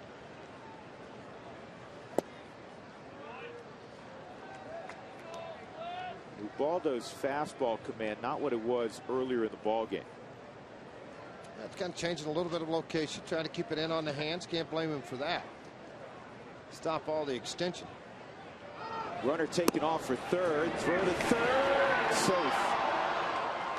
And everybody forgot to tell Tony Clark too. He's stuck at first base, and probably a smart move, because then you throw behind the runner and you get him at second with 2 outs and you defeat the purpose. Yeah, I guarantee you, Tony had the stop sign. Parra takes off. And that's a huge bag for Gerardo Parra. Now a fly ball.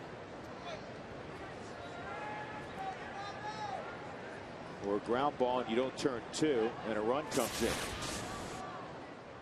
65th stolen base for the Diamondbacks as a club. Number 2 for Parra. 2-1 on a tough hitter, Felipe Lopez. And a base hit up the middle. And it's now 4-3 Arizona. Now, this ball game, in some ways, starting to look reminiscent to yesterday's game. Rockies up 4-0. Aaron Cook on the hill. You got to love their chances. In this one, the Rockies up 3-0. And Ubaldo Jimenez is throwing a no-hitter in the 6th. And now you look up an inning later, and they trail 4-3. Amazing game, isn't it? Jim Tracy's popped out. It's going to be the night for Ubaldo Jimenez, and it appears the left-hander Alan Embry coming on to take on Alex Romero. Then Drew, 2 lefties before you hit the righty. Well, the Rockies trail to this one 4-3.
On the other end of things, Tony Clark at second base. He walked.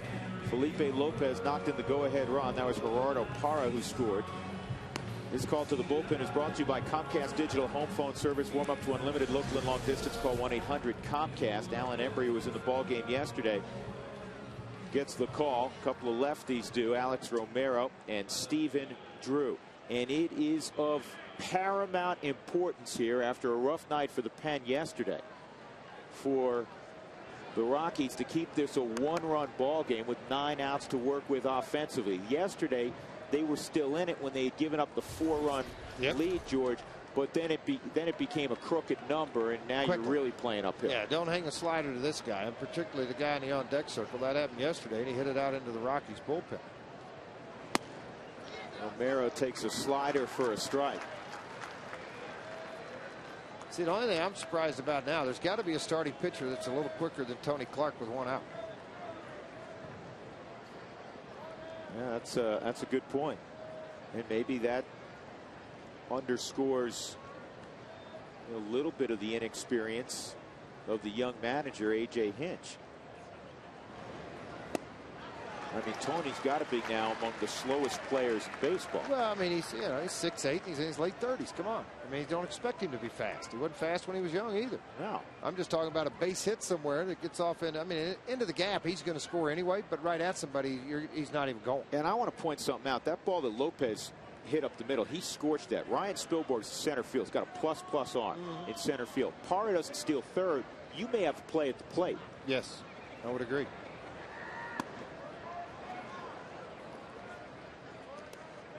Plus, unless Parra did his homework, you know, again, these are all hypotheticals. He's at second base.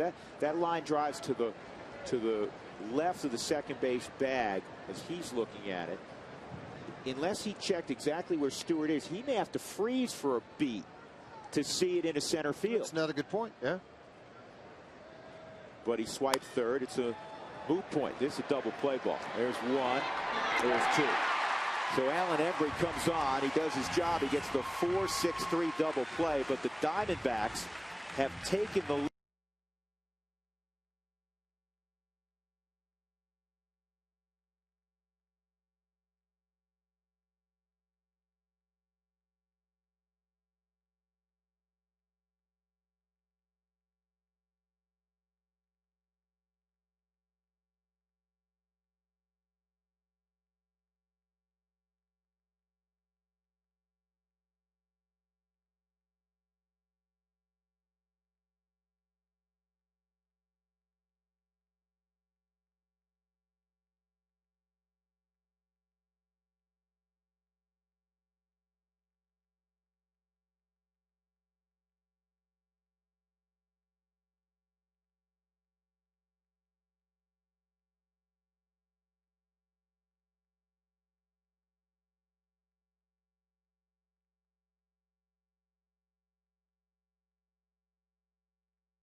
AT&T, the nation's fastest 3G network. AT&T, your world delivered. Well, in the tallest double switch in Major League history. That's pretty good. I like that. I like that. It's courtesy of Doug Marino. He came up with it. Got a footnote. Tony Clark at first. Chad Tracy out. 6'11" John Roush into the ball game. And the pinch hitter in the 9-hole for the Rockies is Dexter Fowler.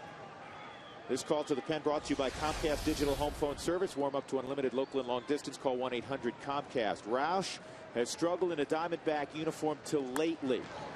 In his last 17 ball games, the league hitting just 186 against Roush.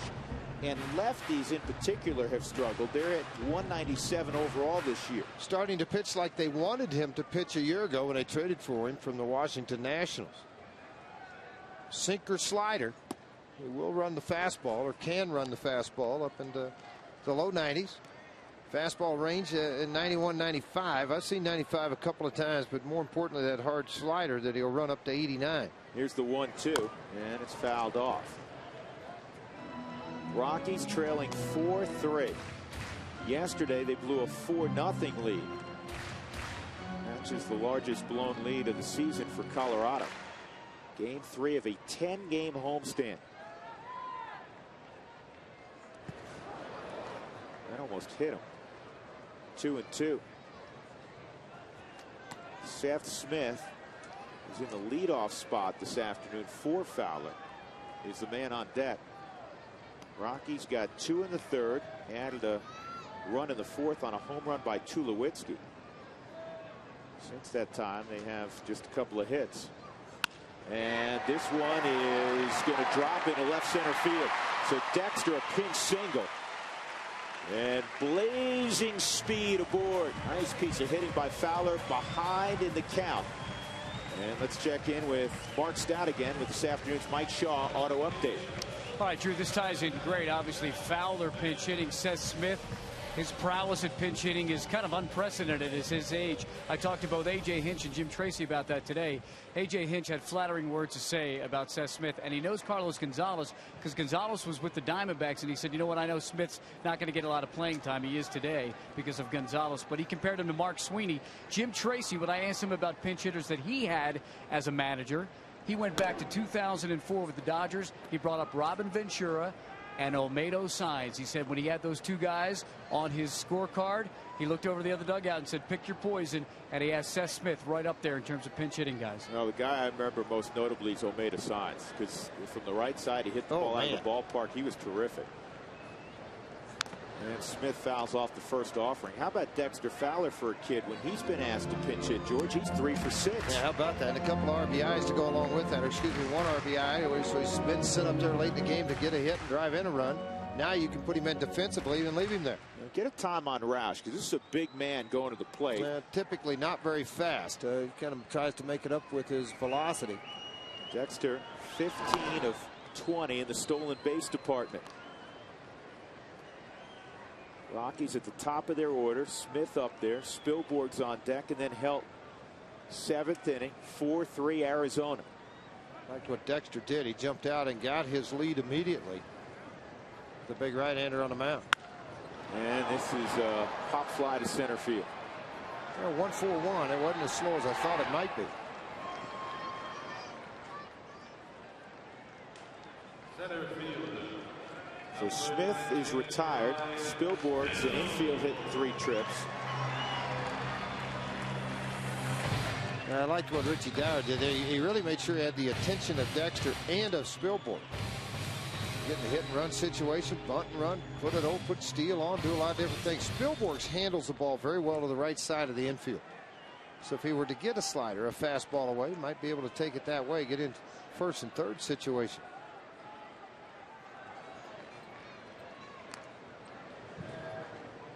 You know, you bring up the bunt, George. You've got an immobile first baseman and an enormous man on the mound. Well, you do have both of those sides. That's right. It can all work to your advantage. Second baseman's really cheating towards the bag, thinking up the middle. But again, the skill set has to match the situation. You know, the perfect thing is a push bunt. But, you know, how many times have you seen Spielborg push a bunt? Yeah, not very often. for a hit. 1 strike count.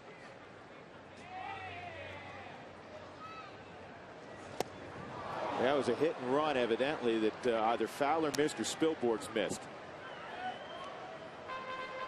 Richie Dower right now glaring at Spilborghs. I'm just guessing. I have no idea. But Richie was focused on Ryan. Somebody missed a sign. Somewhere.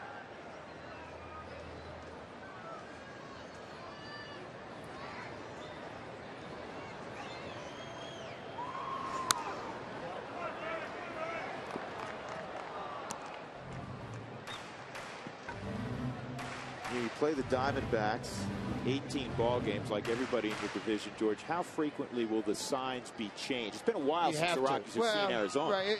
They won't change. I shouldn't say. I'd say they have to. They will if they feel like somebody has gotten the signs. That's the key to it. If they feel like all of a sudden, you give the steal sign, and it may just be 1 or 2, but you give that steal sign, and all of a sudden they had a pitch out and throw you out at second, you go, okay, wait a minute, they may have our signs. That's when you start to look at changing the signs. Otherwise, you don't. That bounces up there, and Dexter's going to move up. He slid late. You really got a turned ankle in the back. Great read by Dexter Fowler. Great read. Wild pitch on Roush. And I want to make sure he didn't leave anything up into the zone. It was blocked very well by Montero, but it just jumped out in front of him. Or Dexter hit that thing hard. I mean, you're going hard, Dex. Look up. Let him figure out where that bag is. Don't want him getting hurt. He's too fast for his own good.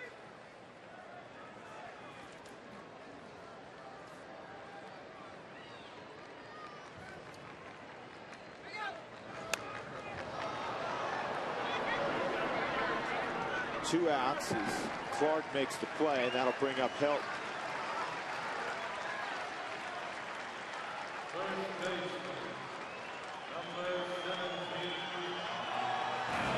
Yeah, Schoenweiss in the bullpen. Helton and Hop due up. You can have another double switch.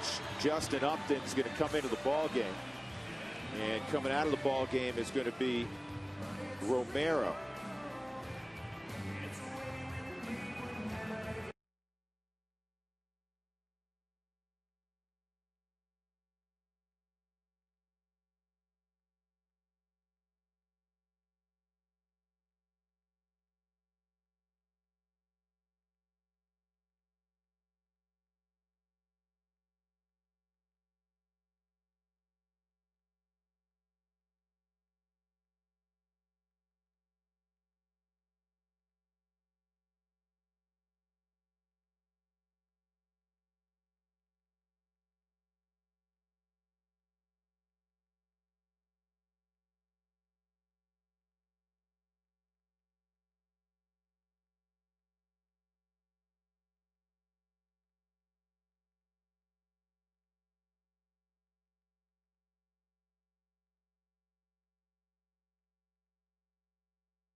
Next, and then the Atlanta Braves come to town, and Washington's on their way here at home. They knocked off Atlanta 5-3 this afternoon.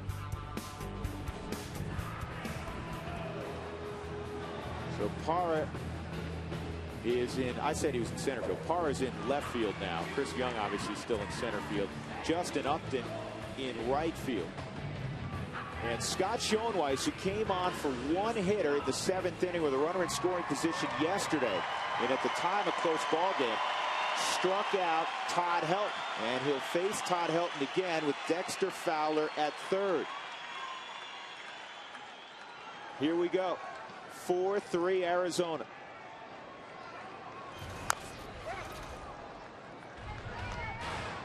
Helton is 2 for 8 against Schoenweiss.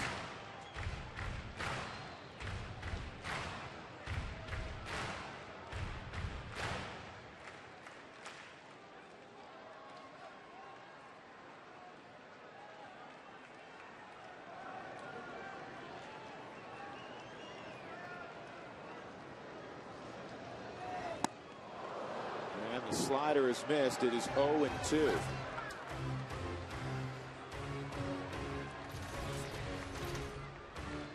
Brad Hopp leading the Rockies on our Firestone RBI leaderboard. Todd Helton next. He's got an RBI today to make it 54. He'd love to up that total to 55. He's in a ditch, though, 0-2. Showed him the fastball. Well, you said that perfectly. He showed it to him. It was well up out of the strike zone. He wasn't going to swing at it. Last night, it was the hard slider down and away out of the strike zone. That's what he figures to go to. Todd, he gets a little more of the plate, moving tighter to the plate. Have a little more of a crouch. Here's the 1-2. And he got him on the slider. And they have to record the out at first, and they do. So Schoenweiss back-to-back ball games.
Jimenez took a no-hitter into the 6th inning, got the first 2 outs, in fact, of the 6th inning, and then he walked 2 and gave up a home run to Mark Reynolds on a 1-2 pitch. And then Arizona got a run in the 7th inning against Jimenez. They now lead it 4-3. 27,500 plus in attendance this afternoon, and Juan Rincon, who's going to take over here in the top of the 8th. Stephen Drew, Mark Reynolds, and Miguel Montero. Rincon in the ball game yesterday faced one hitter and induced a 5-4-3 double play. Ball 1.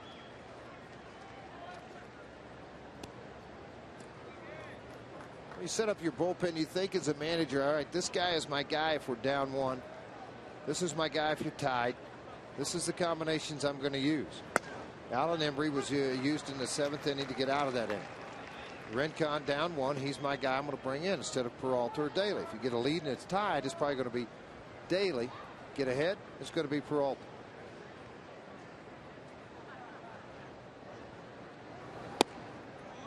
2 balls and a strike on Drew.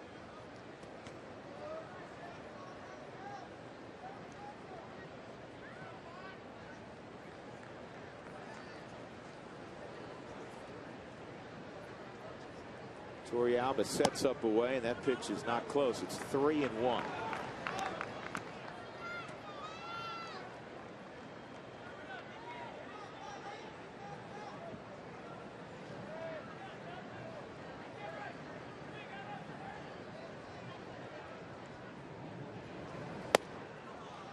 And that is the 6th walk allowed by the Rockies in this ball game. That's an ugly number. It's typically not a winning number. I know that.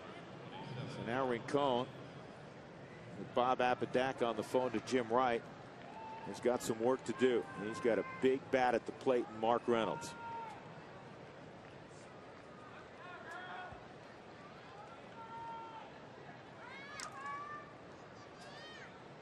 Reynolds 1 for 3. That enormous 3-run home run which broke up the no-hitter and got the Diamondbacks even with the Rockies in the 6th inning.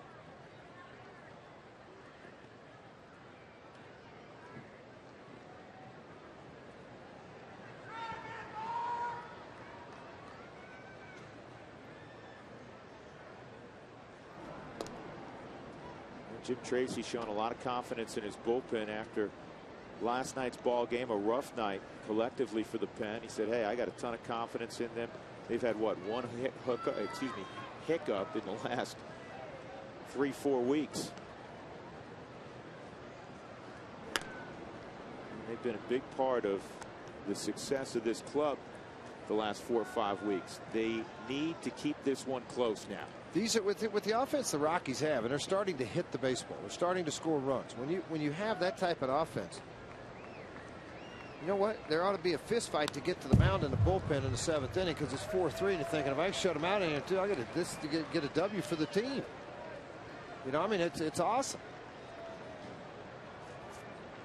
Manny Corpus will go out on assignment, a rehab assignment here in the next several days.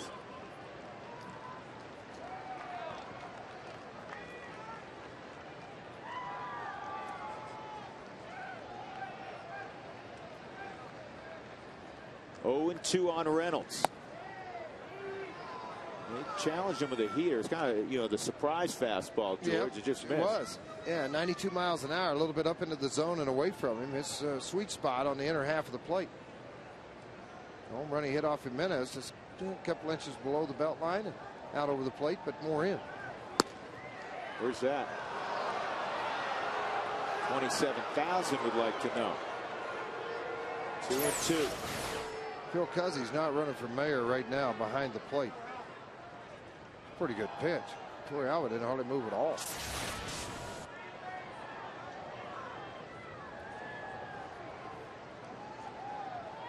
Swung on and missed. So Reynolds goes down swinging out number 1 in the 8th inning.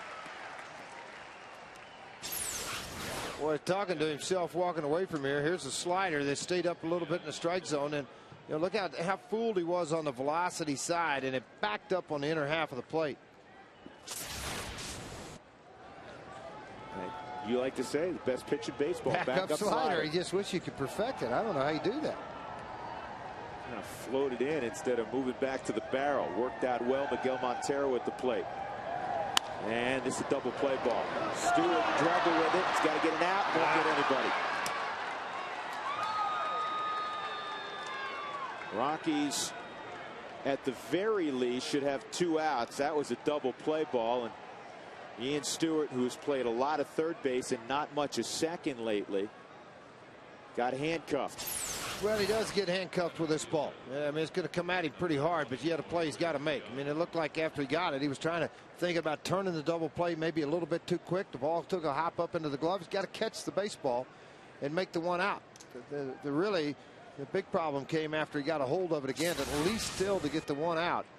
Did not complete that. Now here's the little things in how this game is turned around. With the Rockies facing a deficit here in the late innings, a 1-run deficit, had they been even, or perhaps not even, but if they were up a run, Stewart now would be at third, and Clint Barmes would be in the game, and Garrett Atkins would be out of there. You're right, 100% right. By the way, Arizona 10-15 in one-run games this year. The Rockies 7-12. That's very misleading because the Rockies are 7-2 in the last 9 one-run games. You know, they started out 0-8.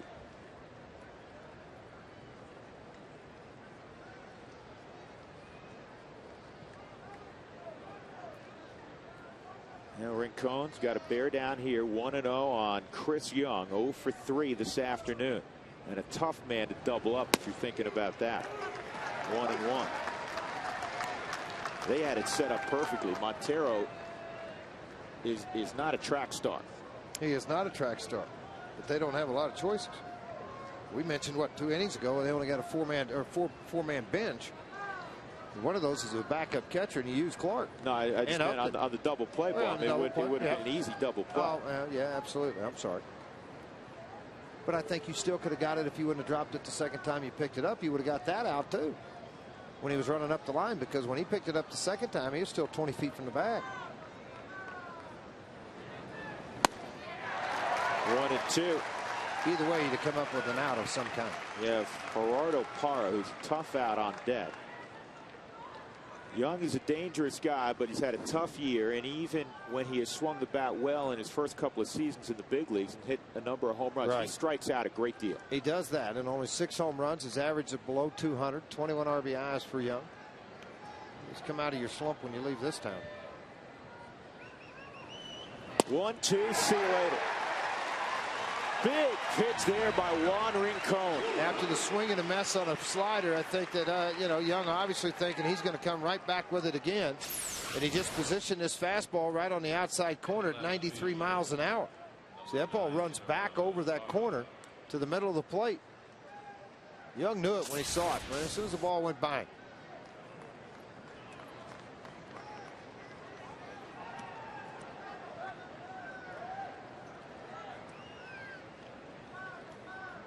Gerardo Parra, a base hit in the 7th inning. He's 1 for 3. Yeah, they're young hitters, the guys that don't have a big reputation that scare you a little bit. This guy scares me. He's got a good idea at the plate. Very quiet at the plate. What I mean by that, his hands and head stay very quiet as the pitch comes to the plate. So obviously he gets a pretty good look at it. 1-0. Stephen Drew at second, 4-3, top of 8.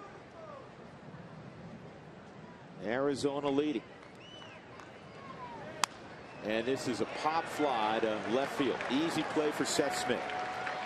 What a job of pitching by Juan Rincon. He had to get an extra out.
FSN Rocky Mountain. As always, we'll have a conversation with the skipper, Jim Tracy, and highlights from the past 7 days. That is Rockies Weekly tonight at 10 p.m. Drew Goodman, George Frazier, Mark Stott from Coors Field. He's becoming increasingly overcast. 4-3. Bottom of the 8th inning. Scott Schoenweis will have one more hitter with Brad Hopp leading things off, and he fouls it off. Schoenweis got the win in last night's ball game, getting the one out. Todd Helton in the 7th inning. He got Todd Helton to close the book on the 7th inning a few minutes back with Dexter Fowler at third.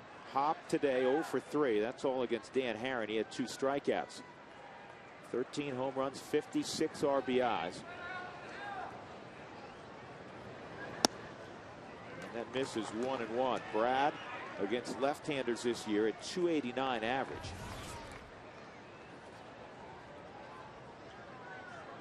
He's 0 for 2 against Scott Schoenweis. Now, that's what Schoenweis does. I mean, most lefties, situational guys. Schoenweis has been that guy for a long time. They throw a lot of sliders to lefties. He made Todd Helton look bad. Very few people can do that.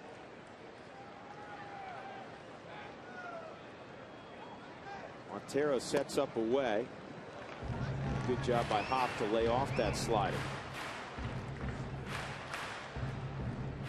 Hopp has 4 of his 13 home runs against lefties this year.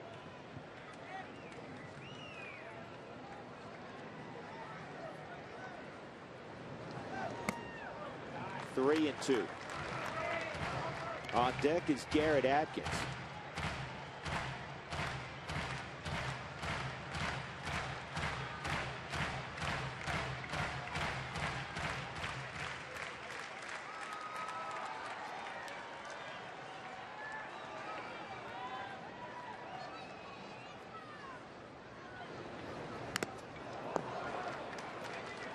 Foul tip got Miguel Montero. Talking to A.J. Hinch, who's a former catcher himself, about Montero, and asked him how he was doing catching every day in the absence of Chris Snyder. I mean, George, you know that. That's a different deal in terms of focus and staying in ball games. And he said his preparation has gotten a lot better and his focus has been good, because you cannot have a lapse back there. Not back there, you can't. Every hitter that comes up, you got to wipe the page and turn it over and go, all right, I got a new guy. How am I going to attack him every time? And what does my pitcher have that day? That's the other side of it, is recognizing what that pitcher has that day. And Miguel has been more of a pinch hitter last couple of years for Arizona, and a good one. But now he's been asked to be the everyday catcher in the absence of Snyder. 3-2 again. Ball 4. Checked his swing. So Brad Hopp earns a free trip to first. He represents the tying run. A.J. Hinch will now get the baseball from Schoenweis, who basically in his assignment, George, goes 1 for 2. He got the big out with Helton last inning, but he does not get Hopp. And now right-handed hitter and Garrett Atkins coming up after this time.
first. Rockies feature fever with 4 tacos for a buck at participating Colorado Taco Bells when the Rockies score 7 or more runs. And that happens the following day between 4 and 6 in the afternoon. Tony Pena is on for Arizona. Garrett Atkins at the plate. Atkins 1 for 3. And he went around 0-1. Now a big slider that came in with that hard downward tilt on it. 36 games that Pena has pitched in, 33 innings over that span, a 5-3 record. Fastball will range up to 98. He'll average right at about 92, 93 miles an hour with his fastball.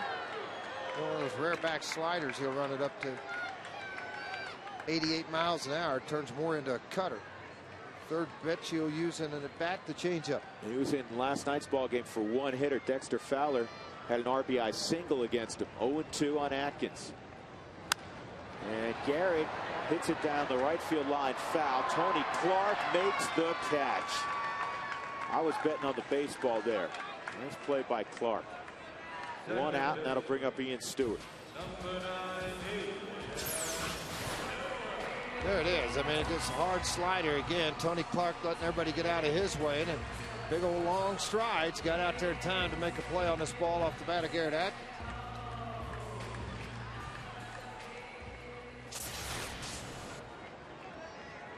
Ian Stewart had a 2-run double in last night's ball game. He's 0 for 3. Outfield backs way up.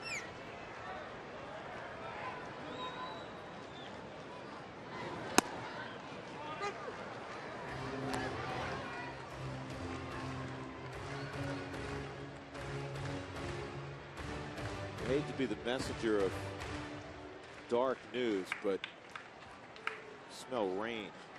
I don't. Good. I'll go with your forecast. Popped up.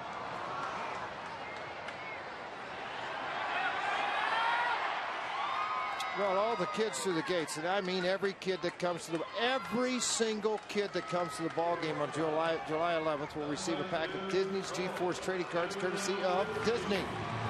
Purchase your games, the Braves are in town. Every single kid will get a G-Force trading cards courtesy of Disney.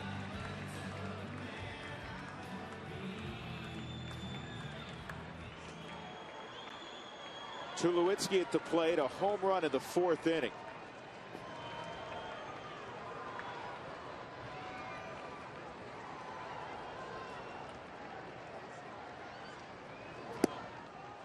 Ball 1 from Pena. Tulowitzki has seen Pena a bunch. He's 3 for 9 against him. When I say a bunch, for a reliever.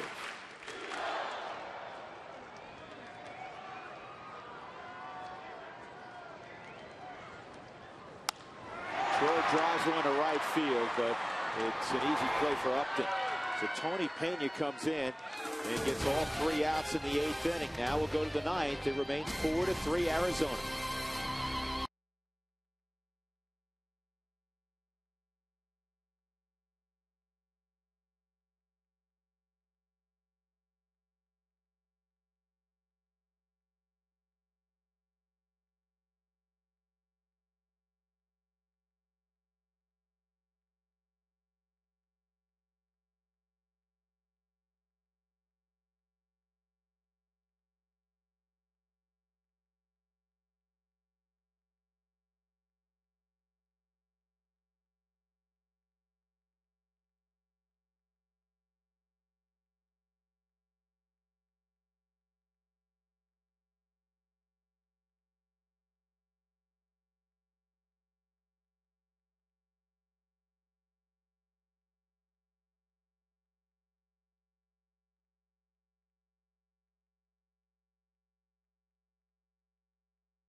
For that, we'll get into the clubhouse, get all the victory celebration. We'll also talk about divisional demons. The Rockies have not done well against the NL West so far this season. We'll break down those numbers for you. Plus, double vision. We'll talk about Todd Helton as he closes in on a career double 500. That's coming up after the game, Drew. All right, Tom, thank you very much. Houston Street is going to take over here in the 9th inning, looking for 3 quick outs. Justin Upton came into the ball game in a double switch, will be his first subject.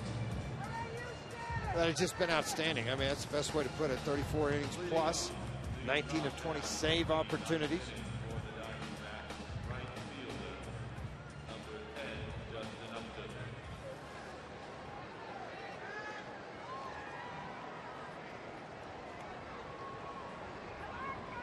So it's Upton, Clark, and Felipe Lopez. Doing a nice job by Juan Rincon. He walked the leadoff man, then he had a double play ball that wasn't handled by Ian Stewart. He ended up with 2 punch outs, and he got Gerardo Parra to hit a fly ball. First pitch from Street in there for a strike. Boy, Houston today was glued to the television watching his buddy Andy Roddick in an epic final at Wimbledon against Roger Federer.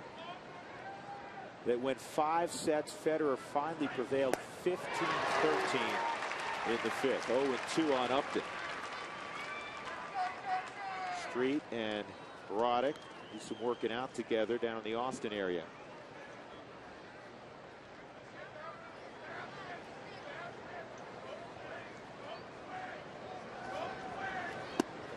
Strike 3, kind of a delayed strike call by Phil Cuzzy. Justin Upton trying to be respectful of his elders right now. He's 21, but he's upset. And you know what? He may have cause to be, George, because this was really late. Well, it was a late call. It's a hard slider that Toriyama reached out and got, and then pulled it right up to the center of the body, and then Phil calls it and rings it up. What he's got to be careful of is all the double switches that have gone on. You have Carlin and Ojeda, that's it. So if you happen to get tossed out of the ball game, then you got a problem. The one thing that Houston Street has done a wonderful job of, 29 of 38 first batters faced out. Over 76% of the time, he has been able to retire the first batter. You just really shut down any kind of managerial moves you want to make if you're the opposition as far as bunts, hits, and runs. You start every inning with 1 out. The Street's going to go, hey, I got it, Todd. And he's going to run to the bag, save the throw. It's 1 unassisted, 2 outs. Might be one of those guys that get a little bit of the ups again, throwing over to first base. Did you have that problem? On balls hit right back at me, a quick reaction like a double play ball to second? No. Quick reaction on a bump play out in front of the plate? No. But if I had time to think about it, forget it. Did you go underhand? Yeah, I'd run over to underhander and get it myself. But of course, I had Bob Watson, Leon Durham. I had some guys pretty good first baseman. Ken Herbeck. 2 outs, Felipe Lopez. Leon Durham. The Bull Durham. Hey, who was the guy? Was it who got the ball caught in his webbing, threw the whole glove over to first base? No. Yeah, it was a Met starter, left-handed. Well, Tom Glavine did it one time, but it's not the guy you're talking about. I know who you're talking about. Was it Bobby Ojeda? Might have been Ojeda. Boy, that's a name out of the past. Did you see that sky? Huh? He won 18. See that, Dougie? He just jerked Ojeda right out of the sky. Pulled it right out. Here's the 2-0 on Lopez. 3-0. How about Sid Fernandez? I jerked that one out the other day. Good Looked pitcher. like his fastball came right out of the center of his chest when he was throwing. He got more swings and misses and more punch outs with a guy who topped out at about 88, 89. He wrote everything up in the strike zone. Yorvi Torrealba, a pinch hitter, and then Seth Smith in the bottom of the 9th for the Rockies. See if Street can come all the way back. There's a strike. The Rockies on their bench have Barmes, Iannetta, and Quintanilla.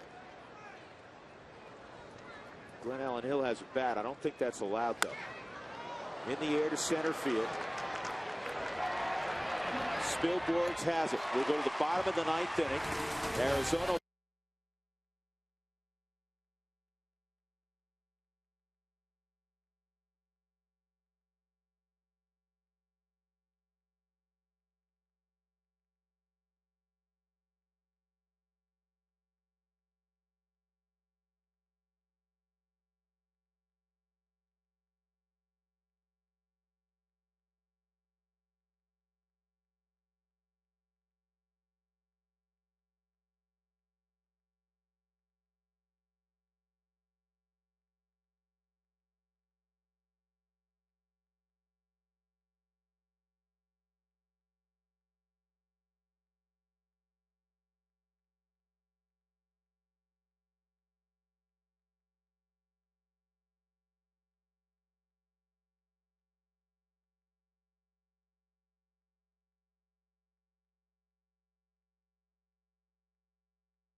One on Friday night. Arizona erased a 4-0 deficit last night and one going away 11-7. The Rockies had a 3-0 lead today with Ubaldo Jimenez taking a no-hitter well into the 6th inning.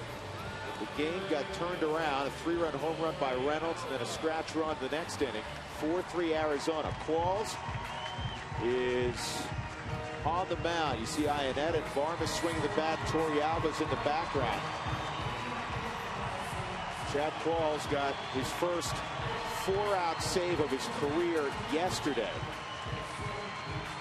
Windshield chipped or cracked, please call Elite Safelite Auto Glass at 303-287-5000. You can visit them online at safelight.com. So Torrealba will lead it off. Dexter Fowler's already been used. Carlos Gonzalez has been used. You know, you start thinking about, all right, if you get a runner on, George, you have Ionetta on deck. You can go to Jason Marquis, who's starting tomorrow as a pinch runner. You have Quintanilla, obviously. And sometimes managers like to hold back that last middle infielder. And Torrealba lays down a bunt. It's a little bit too hard. Reynolds throws to first. Just a little bit too hard. I love the idea, though. Why not? You got him playing so deep on it and test it. He just got after it a little bit too hard, caught too much of a fastball on the inner half running to him. His fastball come right out of the hand of Chad Qualls, big hard sinker, and then Torrealba dropped late, which was smart, didn't give it away. It just got off the bat too hard.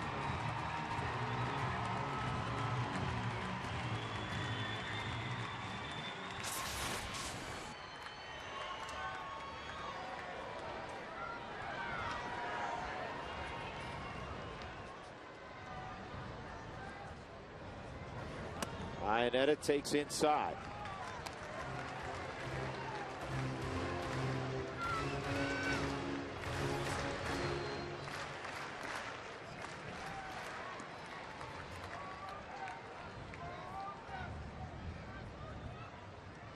Two and 0.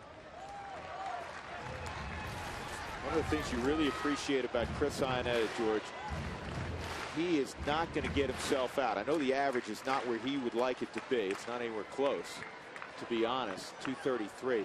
But Chris does not swing at pitches out of the zone. Here's the 2-0. 2-1. And you picked your spot. I mean, you're down 1 run. You want his power at the plate because he runs into that fastball. Absolutely. I mean, he force that situation into fastballs and then take your cut at it. He did there. He runs into one. He can almost literally leave the stadium. Well, the thing is, if Qualls gets it above the knee area and it stays up there, then it's got a chance to get hit. Top spin ground ball. That's a great pickup by Stephen Drew. That was headed to center field. Stephen Drew takes a base hit away from Chris Ionetta, and the Rockies are down to their final out. Seth Smith. Really nice play. He got good move on the baseball as soon as it was hit. Shows you why he was a #1 draft pick. Not only because of the bat, because of the arm and the range to cover that. I'll tell you what helped him on that play just a little bit, George. All of the moisture. I was talking to Mark Razum this morning. All of the moisture this field has got, it slows the infield down just a little bit. Outside, ball 1. Hard to keep the grass quite as low, though the Rockies like the grass thicker with all the ground ball pitchers they have. 1-0 on Smith. And this is a ground ball to second. Bobbled for a moment, but Lopez gets the out, and the Diamondbacks come from behind, win 4-3, and take 2 of 3 at Coors Field. This is a series that's going to sting and linger a little bit because the Rockies on Saturday blew a 4-0 lead with Aaron Cook on the hill, and today